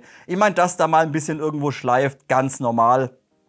In diesem Bezug können wir auch gleich ansprechen, wenn ihr die Tomahawk neu bekommt und auspackt, werdet ihr leider feststellen, dass das Modell von ICS fast ein bisschen zu viel gefettet ist. Bedeutet, das gesamte Gehäuse innen drin, der gesamte Zylinderhead, alles ist wirklich mit einer millimeterdicken Fettschicht einfach nur zugekleistert. Ist auch suboptimal, denn gerade hier beim Auswurf, wenn eben hier alles mit Fett dann innen drin zugeschmiert ist und ihr das Ding einmal in einer staubigen Umgebung spielt, ihr werdet feststellen nach dem ersten Spieltag, dass ihr den ganzen Dreck, der sich am Fett ansammelt, dass ihr das alles da hinten in den Receiver reinschiebt. Also ich würde hergehen und würde zunächst mal eine kleine Reinigung durchführen, den Zylinder außen vom Fett befreien und dann wirklich vielleicht nur im hinteren Bereich ein bisschen fetten und nicht komplett einmal außenrum. Letztendlich müssen nur die Laufstellen gefettet werden. Dementsprechend würde ich eben die Seite hier vermutlich freilassen, damit sich hier eben nicht so viel Dreck seitlich am Auswurf oder am Fake-Auswurf ja ansammeln kann. Und wie gesagt, sehr, sehr viel Fett vorhanden. Auch Hop-Up-Kammer musste ich reinigen innen drin, da einfach überall in dem Modell Fett drin war. Also da hat's ICS ein kleines bisschen übertrieben. Oh, hops, da ist die Sicherung runtergefallen. Nicht so schlimm. So, ein weiterer Punkt, das habt ihr jetzt gerade schon gesehen, das habe ich euch vorhin auch, glaube ich, schon angesprochen. Der Kammerstängel muss natürlich installiert werden, bedeutet, der ist standardmäßig nicht verbaut. Müsst ihr einfach hier reinschrauben und den könnt ihr so festziehen, wie ihr wollt. Der löst sich dennoch. Also wenn ihr da ein paar Mal repetiert, je nachdem wie der halt angreift, passiert es einfach häufig, dass der locker wird. Und ihr seht, hier ist zwar auch schon von ICS irgendwie so eine Art Schraubensicherung aufgebracht, aber die hält nicht wirklich. Also der löst sich, ja wie gesagt, nach allen 10 Schuss oder so musste ich den wieder ein kleines bisschen nachziehen. Im besten Fall nehmt ihr gescheite Schraubensicherung her, wirklich eine hochfeste, schraubt das Ding einmal ordentlich rein, lasst es über Nacht antrocknen und dann löst sich da nichts mehr. Also wie gesagt, der geht übers Gewinde, irgendwie geht er immer wieder auf. Ist ein bisschen schade, hätte ICS vielleicht auch direkt gleich anständig ja, festschrauben oder festkleben können. Kommen wir zu einem etwas umfangreicheren Thema und das ist das Thema Pisten. So, ihr habt hier einen ganz normalen Aluminiumpisten drin. Ihr seht, der ist vom Korpus her vorne ein bisschen breiter. Dann habt ihr vorne einen sehr guten Pistenhead drauf aus Gummi. Ja, wie so eine Art Teller eigentlich. Bedeutet, wenn da die Kompression kommt, geht der Druck hier einmal rein und drückt diese Lippen einmal nach außen. Und der funktioniert wirklich klasse. Also auch vom Chrono, ihr habt es gesehen, ihr habt eine sehr konstante Energieabgabe, da schwankt nichts, da bläst nichts ab. Selbst wenn was abblasen würde bei 4:1 vom Verhältnis, selbst wenn da 10% verloren geht, ist es wurscht. Aber wie gesagt, das ist in Ordnung und auch vom Aufprall her geht's. Also sie ist nicht brutal laut. So, ihr seht auch, ich habe schon ein bisschen rumexperimentiert, kommen wir gleich drauf zu sprechen. Noch einen kleinen Punkt, die Arretierung hinten für den Sear ist natürlich aus Stahl gefertigt, hatte sich bei mir einmal leicht gelöst. Bedeutet, das ist wirklich auch nur aufgeschraubt und auch nicht irgendwie geklebt. Und die hat sich bei mir ein bisschen gelöst und die stand dann halt irgendwann mal, ja so, also war komplett loose. Dementsprechend auch hier wäre es vielleicht angebracht, vielleicht keine hochfeste Schraubensicherung, aber zumindest eine mittelfeste Schraubensicherung hier hinten aufzutragen, dann ordentlich festziehen, trocknen lassen und dann löst sich eben diese Stahlarretierung nicht mehr. Und eine mittelfeste Schraubensicherung, so eine blaue, bekommt ihr auch locker wieder lose. Solltet ihr euch ein bisschen plagen, ihr könnt auch mit der Zange ein bisschen ansetzen, hier innen drin kein Problem. Oder ihr macht es kurz ein bisschen warm mit dem Feuerzeug. Wie gesagt, so eine blaue bekommt man eigentlich immer wieder auf. Das ist bei einer roten, sieht es da ein bisschen anders aus. Aber wie gesagt, hier wäre vielleicht ein bisschen Schraubensicherung angebracht gewesen. So Leute, und jetzt da einen weiteren Punkt. So, ihr seht, ich habe ein bisschen rumexperimentiert mit Klebeband, denn natürlich wieder ein Punkt, den ich auch später im Fazit nochmal ansprechen werde. Diese Firmenpolitik von ICS gefällt mir nicht und auch bei Silverback habe ich euch damals angesprochen, gefällt mir auch nicht. Bedeutet, wer jetzt schon mal rumschaut, ICS Tomahawk haben auf dem Markt, ist auch schon ein bisschen länger auf dem Markt, natürlich. Und es gibt schon wieder seitens ICS einen Haufen Tuning-Teile. Ihr könnt einen anderen Spring Guide kaufen mit Axiallager, ihr könnt einen anderen Pisten kaufen mit einstellbaren Gewichten von der Masse her. Ihr könnt andere Pistenheads kaufen, ihr könnt Airbrakes kaufen. Also es gibt von ICS schon wieder unheimlich viele Teile, die man sich dazu kaufen kann, ja, aber wieder Geld kostet. Und sowas gefällt mir einfach nicht. Wenn ich schon eine Knifte auf den Markt schmeiß, und schon Tuning-Teile bei der Entwicklung mit andenke, warum schmeiße ich den Mist nicht out of the box direkt in die Knifte mit rein? Das ist für mich irgendwie, wie gesagt, das finde ich auch bei Silverback nicht in Ordnung. Warum macht man da nicht direkt einfach eine Knifte, wo direkt alles drin ist und fertig? Muss man also wer halt die Teile braucht, muss halt wieder Geld in die Hand nehmen. Finde ich nicht gut. So, und jetzt aber ein Punkt, kommen wir nochmal drauf zu sprechen. Eben, ihr seht, ich habe ein bisschen rumexperimentiert, falls sich der eine oder andere jetzt denkt, ja, ich kaufe mir jetzt so eine Tomahawk und ich möchte jetzt direkt gleich den Tuning-Pisten reinhaben, weil da kann ich ja mein Gewicht einstellen und das ist ja super wichtig und das brauche ich. Und nein, es ist total rausgeschmissenes Geld. Absolut unnötig. Bedeutet, ihr seht, ich habe ein bisschen rumgetestet. Der Pisten hat standardmäßig ein Gewicht von 86 Gramm. Also komplett ohne Tape, ohne Klebeband, 86 Gramm.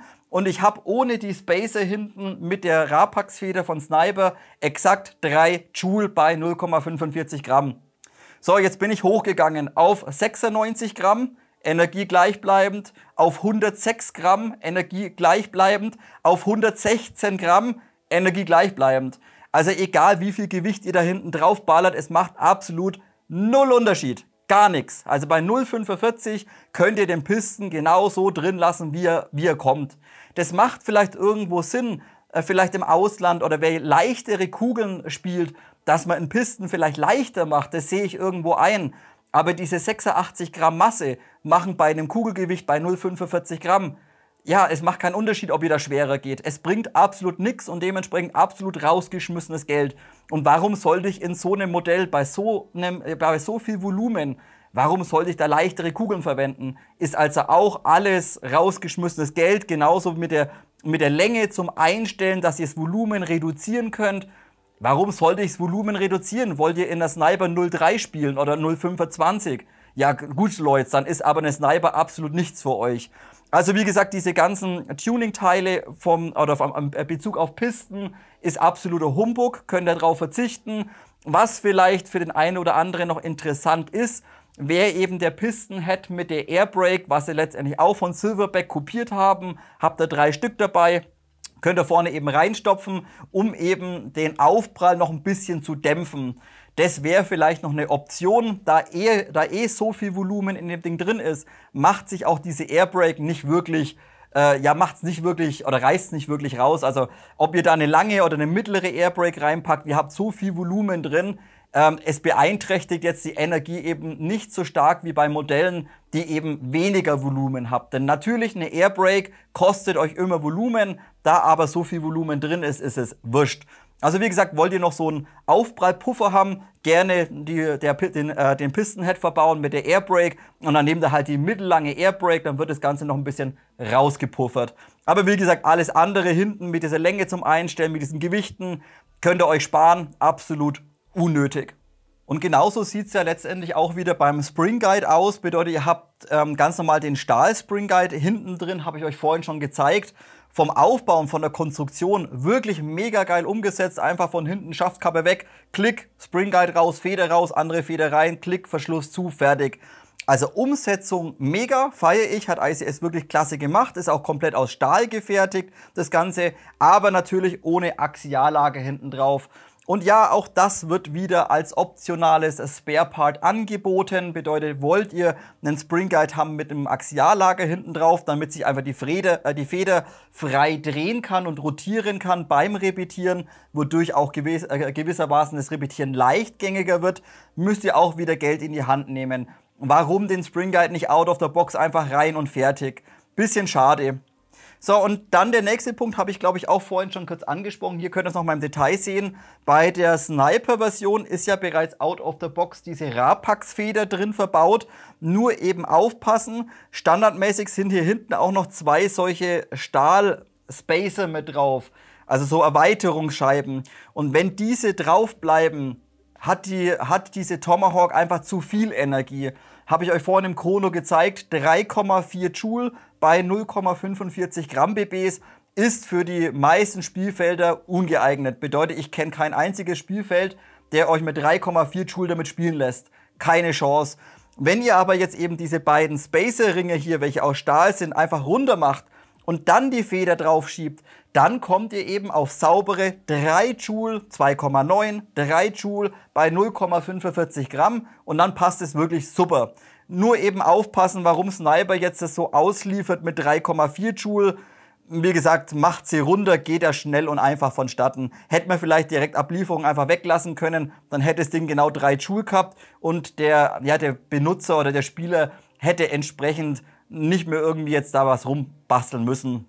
Vor allem, ich gehe natürlich auch davon aus, dass nicht jeder direkt auf die Idee kommt, dass hier nochmal solche Spacer drauf sind. Die meisten werden da wahrscheinlich hergehen und würden sich eine andere Feder kaufen, was natürlich wieder rausgeworfenes Geld ist. Wie gesagt, einfach die Spacer runter machen, dann habt ihr eben ca. 0,3 bis 0,4 Joule weniger mit der gleichen Feder. Und abschließend lasst uns natürlich auch wieder über das Thema Lauf- und Hop-Up-System sprechen. Das Ganze wirklich sehr detailliert. Und ich möchte euch auch ein bisschen erklären, wie ich es sogar ein bisschen besser hinbekommen habe. Warum das Ganze mit der Original-Hop-Up-Kammer aber seitens ICS sehr schlecht umgesetzt wurde und man das Ganze eigentlich nicht wirklich R-Hop nennen sollte. So, ihr seht zunächst mal, die gesamte Hop-Up-Kammer ist sehr gut gefertigt, auch im Allgemeinen. Vorhin schon kurz angesprochen. Die ganze Knifte von den Toleranzen, von der Passgenauigkeit, von den Fräsungen, das ist wirklich super. Also auch hier die Hop-Up-Kammer CNC gefräst, wirklich klasse von der Qualität her. Und ihr seht, es ist letztendlich so ein riesengroßer Aluminiumklober, CNC gefertigt und das Ganze eben in Rot eloxiert. So, wenn wir das Ganze aber jetzt nach oben umdrehen, seht ihr zunächst mal den einen Punkt, wie vorhin schon kurz angesprochen, womit ich leider wieder ein Problem habe. Ihr könnt jetzt hier nicht nur den Druck über das CDC-Rädchen einstellen, was wirklich super funktioniert, sondern ICS war der Meinung, es ist auch geil, wie bei Silverback, dass wir den Druck auch links und rechts noch einstellen können. Bedeutet, sollte die Kugel ein bisschen weiten Linksdrall haben, könnt ihr zum Beispiel links ein bisschen weniger Druck drauf geben über diese beiden Gewindestifte oder rechts ein bisschen mehr Druck. Das Ganze funktioniert aber leider mehr schlecht als recht. Also im besten Fall lasst ihr die Finger von diesen Gewindestiften komplett weg und nutzt eben nur das TDC-Rädchen im oberen Bereich. Das funktioniert einfach wunderbar. Und der nächste Punkt ist, ihr seht, ICS hat sogar auf diese Gewindestifte ein kleines bisschen so eine Art Schraubensicherung aufgebracht, aber die hält nicht wirklich. Bedeutet, diese Gewindestifte, die sitzen hier dennoch extrem loose drin.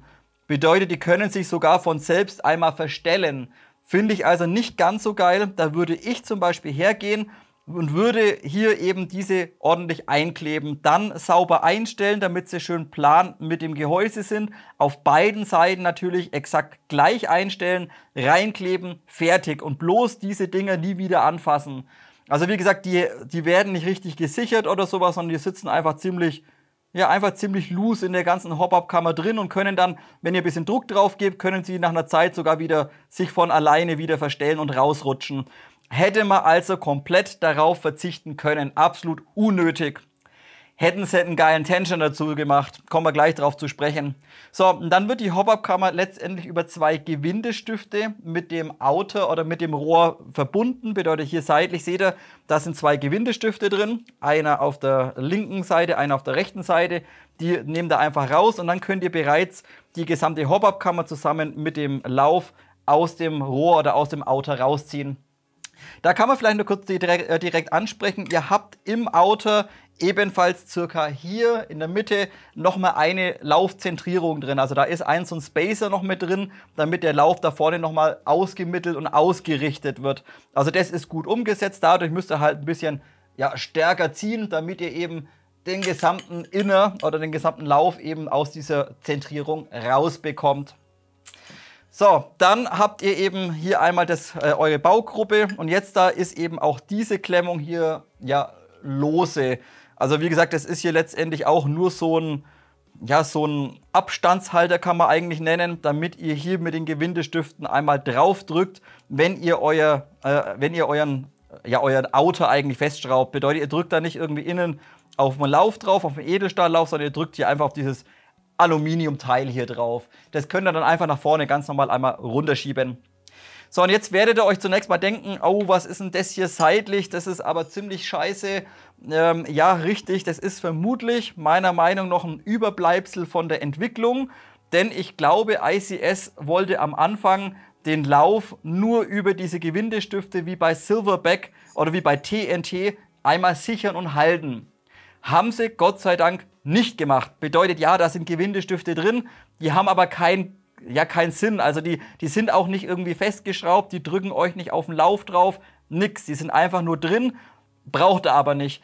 Dann hat vermutlich ICS gemerkt bei der Montage irgendwie, oh, das ist ja ziemlich scheiße, weil wenn wir die reinschrauben und zu fest ziehen, dann machen wir ja den Lauf kaputt. So, jetzt haben sie das Ganze eben umkonstruiert und haben hier unten eine Art C-Clip installiert. Bedeutet, das ist letztendlich auch nur so ein gebogenes Stahlteil. Könnt ihr hier in das Loch rein und könnt diesen nach oben rausziehen. So, das ist die ganze Arretierung für euren Lauf sozusagen. Schiebt ihr das Ganze eben wieder rein, geht das Ganze seitlich in die Führungen rein und soll dann den Lauf halten. Ja, das geht schon in Ordnung, aber wir haben dennoch ein ganz kleines bisschen Spiel drin. Bedeutet, ihr könnt sehen, der Lauf kann dennoch minimalst kleines bisschen rotieren. Das ist aber so minimalst, das würde ich sagen, das können wir fast ignorieren. Hätte man vielleicht sogar das Bauteil ein bisschen breiter fertigen können, auch irgendwie CNC gefräst, damit der Lauf wirklich zu 100% fest gehalten wird. Aber wie gesagt, nur ein kleiner Punkt. Und was mir noch aufgefallen ist, ihr seht, ich habe das bereits ein kleines bisschen zusammengebogen, denn der Abstand im oberen Bereich ist nicht zu allen Läufen kompatibel. Bedeutet, die Arretierung von ICS am Lauf ist ein kleines bisschen breiter wie bei anderen Läufen. Und wenn ihr dann einen anderen Lauf mal benötigt, weil der vielleicht verschlissen ist, dann müsst ihr das ein kleines bisschen zusammenbiegen. Natürlich nicht zu stark, dass es abbricht, ganz leicht ein bisschen zusammenbiegen, damit eben Tuningläufe oder andere Läufe auch sauber arretiert werden. Also wie gesagt, hier so ein gebogenes Stahlteil letztendlich als Arretierung oder als Zentrierung verwendet. So, dann könnt ihr letztendlich bereits hergehen. Ihr müsst jetzt erstmal den Tensioner nicht rausbauen. Ihr könnt jetzt hergehen und könnt den ganzen Lauf letztendlich zusammen mit dem Hop-Up-Bucking aus der Kammer rausziehen. Kommen wir gleich darauf zu sprechen. Zunächst müssen wir uns aber im Detail über den Tensioner kümmern. Und der ist, wie gesagt, der ist von ICS wirklich sehr schlecht umgesetzt. Um den rauszubekommen, müsst ihr eben diese sehr leichtgängigen Gewindestifte hier links und rechts einmal demontieren. So, und dann habt ihr in der Mitte eben euren gefederten Hop-Up-Lever oder eben den Arm zusammen mit der Feder. Und hier, das ist euer Tensioner. So, jetzt drücken wir eben hier diesen kleinen Pin noch durch und dann können wir ebenfalls den Lever und die Feder ebenfalls rausnehmen. So, das ist die Hop-Up-Kammer. So, jetzt seht ihr, das ist von der Umsetzung her mehr schlecht als recht, denn wenn ihr euch den Tensioner anschaut, der ist für ein modernes System, ist das eine absolute Katastrophe. Zunächst mal hat der gesamte Tensioner in dem Lever oder in dem Arm sehr viel Spiel. Bedeutet, ihr seht, da ist locker Millimeter Luft einmal drin, bedeutet, der wird da auch nicht sauber gehalten und geführt, sondern die Führung findet wirklich nur durch den Druck statt. Also je nachdem, wie eben diese Gewindestifte drücken, kann das Ding ein kleines bisschen links, kleines bisschen rechts eben rumwackeln und rumwandern. Und das allergrößte Problem, seht ihr gleich dann beim Bucking, jetzt bauen sie da zwar eine Art R-Hop rein, aber wenn ihr euch mal den Tensioner anschaut, das Ding hat gerade mal eine Breite von 2,96 mm. Und das ist eben für eine Sniper mit einem R-Hop ist das absolut ungeeignet. Bedeutet, ihr müsst diesen Tensioner so stark nach unten drücken mit dem TDC-System, dass ihr sogar hier mit dieser Aufnahme, mit diesen Spitzen, sogar auf Dauer euer Bucking kaputt macht und einreißt. Also warum man da nicht ein modernes oder ein gutes System verbaut hat. Ich meine, so viele Hersteller machen es doch vor, wie es funktioniert. Einen schönen großen, langen Tensioner rein aus Gummi, wie bei TNT oder sowas. Oder oder auch zum Beispiel so Flamingo-Sachen oder so. Das funktioniert. Warum mache ich da so einen Mist? Also das ist in Sachen Tensioner ist es eine absolute Katastrophe meiner Meinung nach. Und auch die gesamte Halterung, wie das Ding geführt wird, wie gesagt, absoluter Murks. Und ihr seht, ihr habt ja nicht mal irgendwie nochmal einen Puffer dazwischen oder sowas, weil ihr drückt halt einfach mit diesem Zinkteil volle Rotze aufs Bucking drauf. Also, wie gesagt, da muss ICS noch definitiv dazulernen beim Thema Hop-Up. So, und dann kommen wir eben zu der Kombination. Jetzt bauen sie den Druck eben mit diesem kleinen Mini-Tensioner auf und kombinieren das Ganze aber mit einer Art R-Hop. Bedeutet, ihr habt hier hinten kein ganz normales Hop-Up-Bucking drauf, sondern ein Straight-Bucking. Bedeutet letztendlich ein Bucking ohne Patchfläche innen drin. Das kennt ihr auch von klassischen Flat-Hop-Systemen oder halt, wenn ihr selber ein R-Hop baut, irgendwie mit Silikon oder sowas oder Sugru. Wie gesagt, ganz normales Straight-Bucking, wie man es auch letztendlich von Prometheus oder sowas kennt.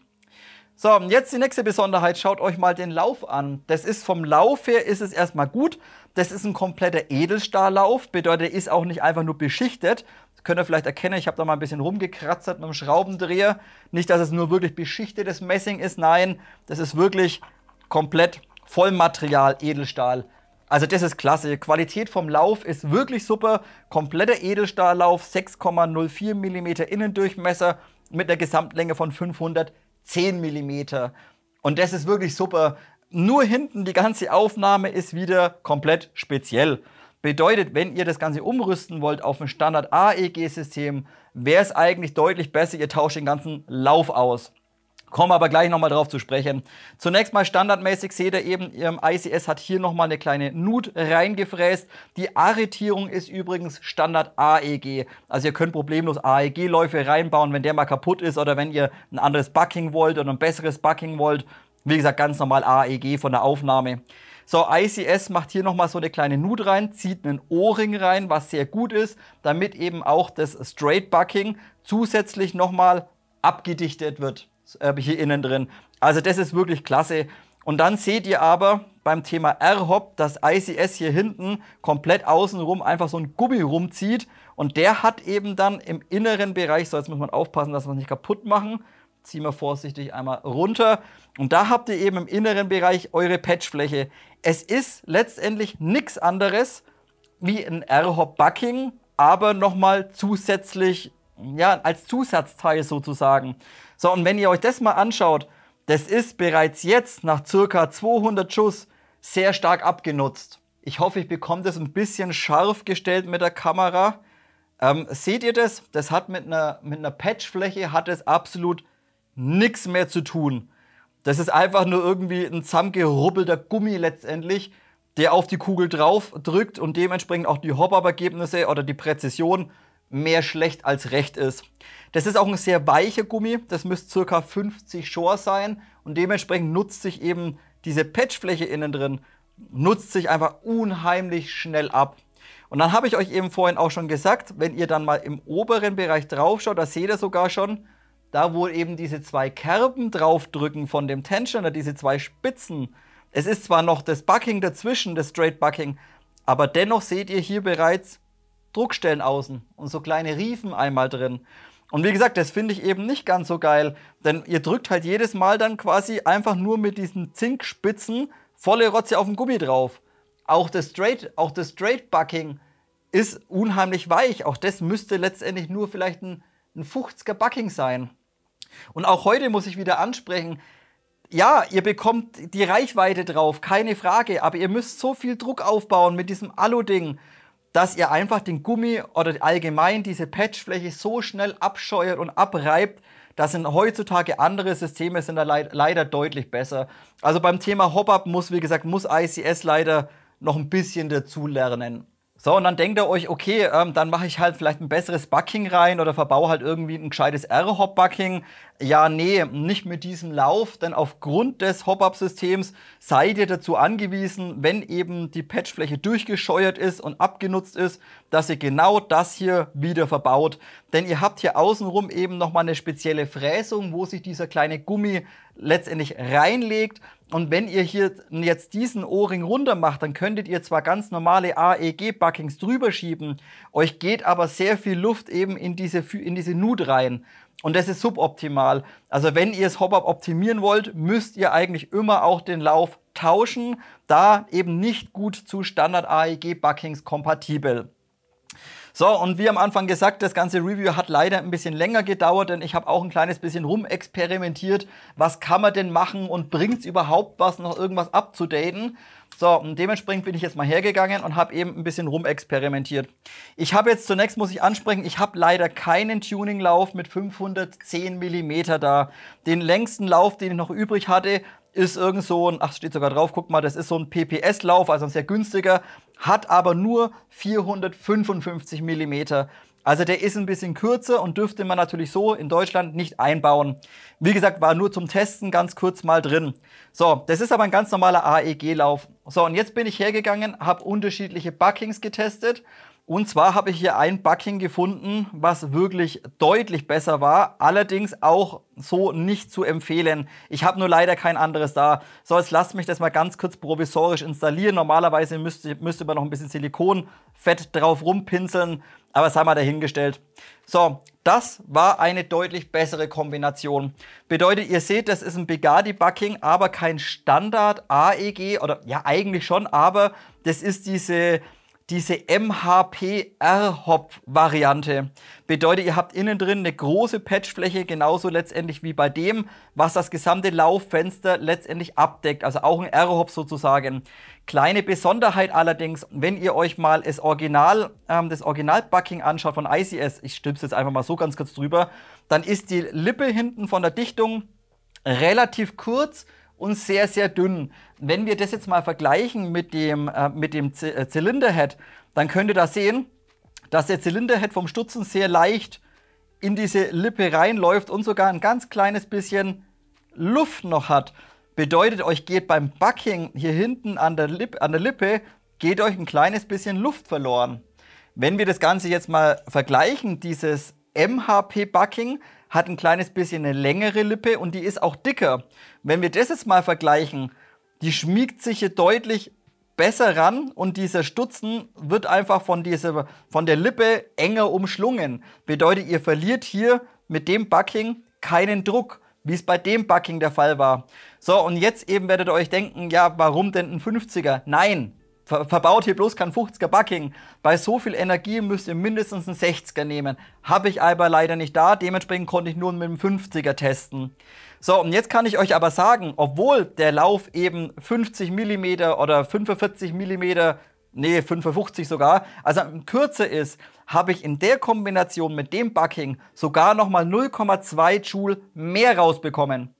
Bedeutet, Standardsystem, original 510 mm Lauflänge, waren exakt 3 Joule. Und die Kombination jetzt mit diesem MHP-Bucking und mit dem 455er Lauf waren 3,2 Joule. Bei gleicher Federstärke, gleiche Einstellung, also nichts daran geändert. Bedeutet, rein theoretisch würde man jetzt hier einen 510er Lauf verwenden in dieser Kombination, wären wir vermutlich sogar bei 3,3 bis 3,4 Joule. Also ihr bekommt 0,2 Joule oder 0,3 Joule mehr raus, nur aufgrund des Buckings und halt ein anderer Lauf drin.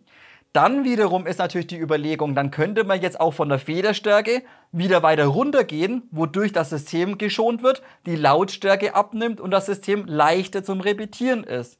Also wie gesagt, auch wenn ihr mal irgendwas beim Thema Hop-Up machen wollt, wenn eben das Originalding da durchgrubbelt ist und kaputt ist, wie gesagt, überlegt euch, 510er Tuninglauf rein, einen Edelstahllauf, was ihr da nehmt, ist wurscht. Nehmt einen Prometheus, nehmt einen billigen Red Dragon oder was auch immer ihr wollt, einen Da Vinci, wurscht.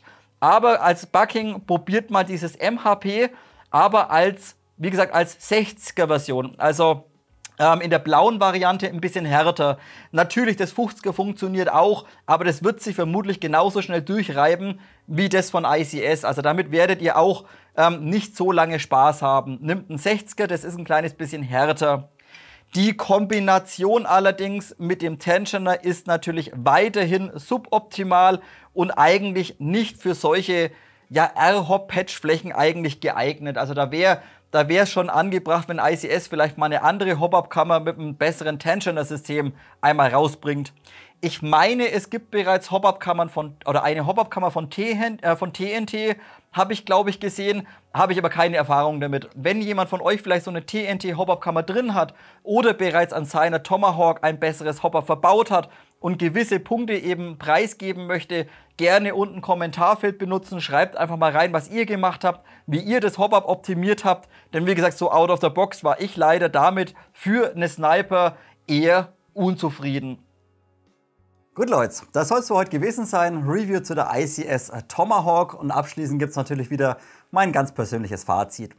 Beginnen wir bei den Pluspunkten, wo ICS absolut nicht gekleckert hat, und das ist zunächst mal die Verarbeitungsqualität, die wirklich nahezu perfekt ist. Also ihr könnt da mit der Lupe überall drüber schauen, das Ding ist von der Verarbeitungsqualität und von den Toleranzen wirklich hervorragend. Also richtig, richtig gut auf der Schaft.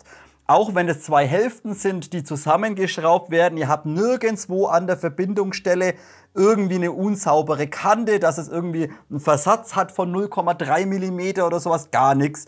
Das Ding ist einfach von der Passgenauigkeit vom Schaft her super und auch alle anderen Bauteile, die Aluminiumteile, die Gussteile, wirklich perfekt von der Verarbeitung umgesetzt. Nirgendwo irgendwie mal ein bisschen zu viel Luft drin, dass irgendwas rumklappert oder rumscheppert oder sowas.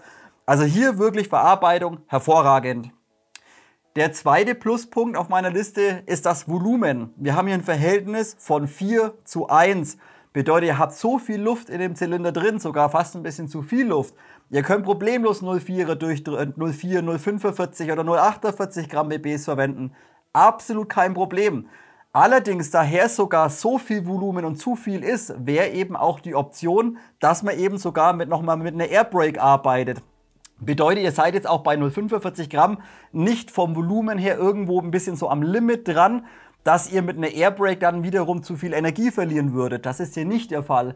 Wie gesagt, wer eine Airbrake reinhaben möchte, macht rein. Volumen ist locker vorhanden und selbst wenn ihr ein bisschen Volumen durch die Airbrake verliert, kann man bei dem Modell getrost ignorieren. Also hier auch ein großer Pluspunkt, Volumen. So, ich habe einen Pluspunkt gegeben auf die Verarbeitungsqualität. Ich gebe ebenfalls einen Pluspunkt auf die Materialwahl und auf die Umsetzung. Bedeutet der gesamte, natürlich das Ding besteht zum größten Teil aus Polyamid-Kunststoff, aber den Polyamid-Kunststoff oder die Zusammensetzung, die ICS gewählt hat, ist wirklich super. Also unheimlich guter Polyamid-Kunststoff, nicht zu hart und auch nicht zu viel Glasfasern drin, dass er so anfängt, ja, so, wie soll ich sagen, so Schliere zu bilden oder so, dass die Fasern quasi an die Oberfläche kommen vom Kunststoff. Gar nichts. Also wirklich super gespritzt, der ganze Schaft, wirklich von der Qualität her toll, schön aufgeraut, die Flächen hier vorne, auch die Struktur vom ganzen Kunststoff, hervorragend. Und ihr habt natürlich innen drin den riesengroßen, fetten Aluminium-Receiver oder, ja, nennen wir es mal Receiver oder Verschlussgehäuse oder whatever. Also auch hier Materialwahl, Materialzusammensetzung, wirklich auch klasse, gebe ich einen Pluspunkt. So Leute, und dann sind wir schon beim letzten Pluspunkt, das ist das Federschnellwechselsystem, wie angesprochen, ihr bekommt problemlos APS, SRS, Modify-Federn oder whatever, bekommt ihr problemlos rein und das Ganze auch sogar sehr, sehr benutzerfreundlich und easy. Bedeutet, wenn ihr mal auf dem einen Spielfeld seid, wo ihr mit 3 Joule spielen dürft und dann das Wochenende drauf vielleicht auf ein anderes Spielfeld fahrt, wo nur 2,5 Joule Federdruck zugelassen ist, kleinen Pin raus, Schaftkappe nach oben, kommt ihr von hinten direkt an den Spring Guide ran, reindrücken, rumdrehen, rausziehen, fertig, könnt ihr sofort eine andere Feder reinstopfen und das Modell entsprechend ein bisschen drosseln, je nachdem, wo ihr eben spielt. Also auch das finde ich klasse, gebe ich einen Pluspunkt. So, dann kommen wir zu den Neutralpunkten. Der erste Neutralpunkt hätte ich eigentlich als Kritik geben können, aber das ist das Feeding und die Umsetzung der Magazine. Bedeutet, das Magazin, ihr habt es mitbekommen, ich hatte unheimlich Probleme damit. Das Modell hat häufiger einfach gar nicht gefeedet. Man musste immer wieder ein bisschen aufs Magazin draufklopfen oder mal rausnehmen, mal irgendwie auf eine Kante schlagen oder so, bis die BBs dann letztendlich wirklich wieder gefeedet haben. Fand ich sehr ärgerlich. Wie gesagt, hier soll's schon eine bessere Variante geben, habe ich aber leider nicht da. Also ich gehe davon aus, dass das eben die erste Generation ist. Wenn ihr euch das Modell kauft, schaut, dass ihr die zweite Generation bekommt. Wie gesagt, Feeding-Probleme extrem und auch die Umsetzung mit dem Magazin, naja, finde ich jetzt nicht ganz so ansprechend. Bedeutet, ihr habt wirklich nur hier oben im oberen Bereich sind eure BBs drin, 50 Stück letztendlich. Und der seitliche Klober hier, alles was seitlich an der Waffe raushängt, ist letztendlich einfach nur ABS-Plastik innen drin mit dem Druckknopf und einer Feder. Mehr ist es nicht. Also das hätte man vielleicht auch seitlich ein bisschen schlanker konstruieren können, damit es einfach seitlich an der Waffe nicht so aufbaut. Wie gesagt, gut, ist Geschmackssache vielleicht. Ich persönlich finde es eben nicht so schön und eben auch Arretierung, das ganze Magazin hält, wie gesagt, innen drin nur an dem Stahlblech, an dem kleinen ABS-Nupsi hier innen drin. Das heißt, wenn ihr da mal irgendwie einen Schlag drauf bekommt, kann es halt passieren, dass dieser Nupsi hier innen drin mal wegbricht. Dann braucht er halt ein neues Magazin. Aber wie gesagt, ganzes Thema Magazin und Feeding gebe ich mal einen Neutralpunkt. Wen das nicht stört vom Design her, Generation 2, wie gesagt, sollen feeden, dann könnt ihr den Punkt auch letztendlich wieder streichen. Da meins aber leider nicht funktioniert, gebe ich einen Neutralpunkt. So, nächster Neutralpunkt, Kompatibilität anderer Läufe. Da kommen wir gleich beim Hop-Up dann auch nochmal drauf zu sprechen. Bisschen schade von ICS, zwar die Laufqualität, kompletter Edelstahllauf, sauber gefräst, schön aufpoliert, von der Qualität her super. Daher sie aber jetzt hier ihr spezielles R-Hop-System reinbauen, auch von den Master-Mods, ist das Ganze so nichts kompatibel. Bedeutet, wenn ihr einfach ein gescheites R-Hop-Bucking haben wollt oder ein anderes Bucking, seid ihr sogar dazu genötigt, den gesamten Lauf rauszuschmeißen, da zu nichts kompatibel ist. Also das finde ich schon wieder ein bisschen schade. Irgendwie ein murksiges System umgesetzt vom Hop-Up und gleichzeitig wieder zu nichts anderem kompatibel. Hätten sie ein gescheites R-Hop-Bucking entwickelt, wäre es tausendmal gescheiter gewesen wie diesen Murks da außen rum.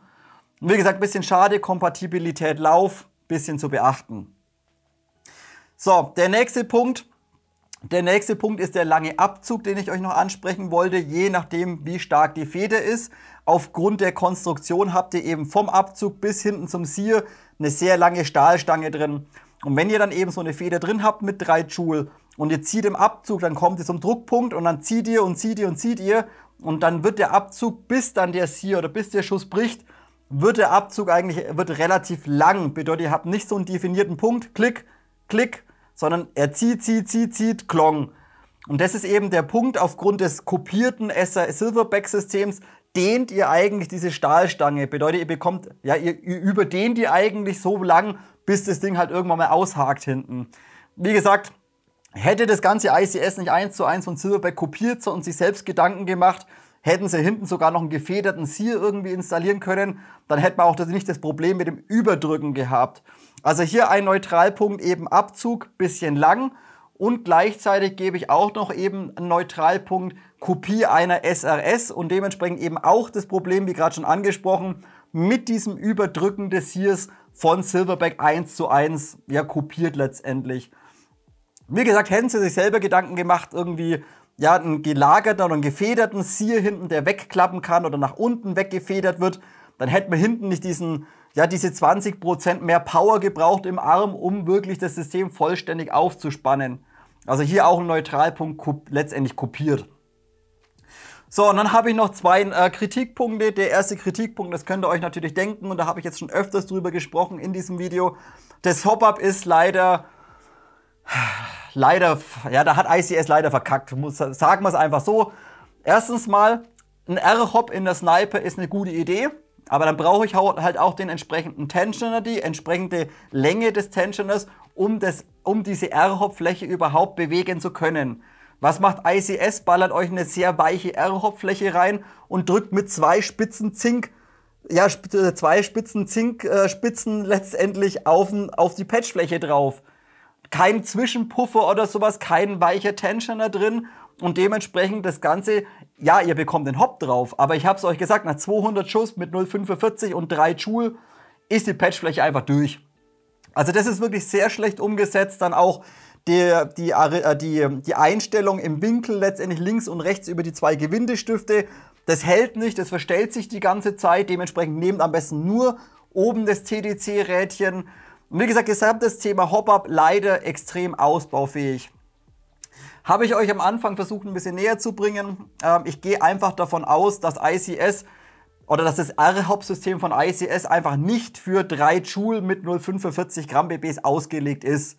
Was halt ein bisschen schade ist. Bedeutet ja vielleicht so 1,5 Joule mit 0,4 oder sowas. Da wird natürlich das Bucking deutlich länger halten. Aber wie gesagt, bei 3 Joule, wenn ihr das wirklich machen wollt, braucht ihr noch einen anderen Lauf, ein anderes Bucking und im besten Fall vielleicht sogar eine andere Hop-Up-Kammer, damit ihr große, lange Tensioner verwenden könnt. Und dann braucht ihr auch nicht so viel Druck von oben. Also hier leider Kritikpunkt, gesamtes Hop-Up-System ausbaufähig. So, und der letzte Kritikpunkt sind auch nochmal Thema Magazin.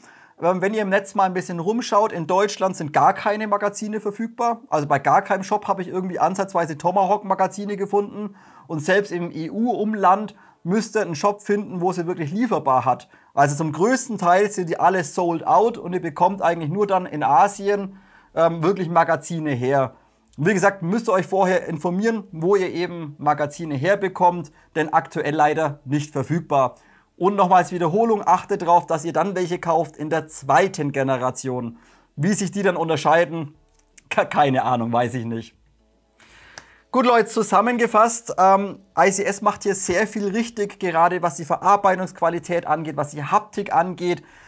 Ja, das Zylindersystem auch von der Qualität her super, es ist auch Stahl alles, das passt schon alles soweit.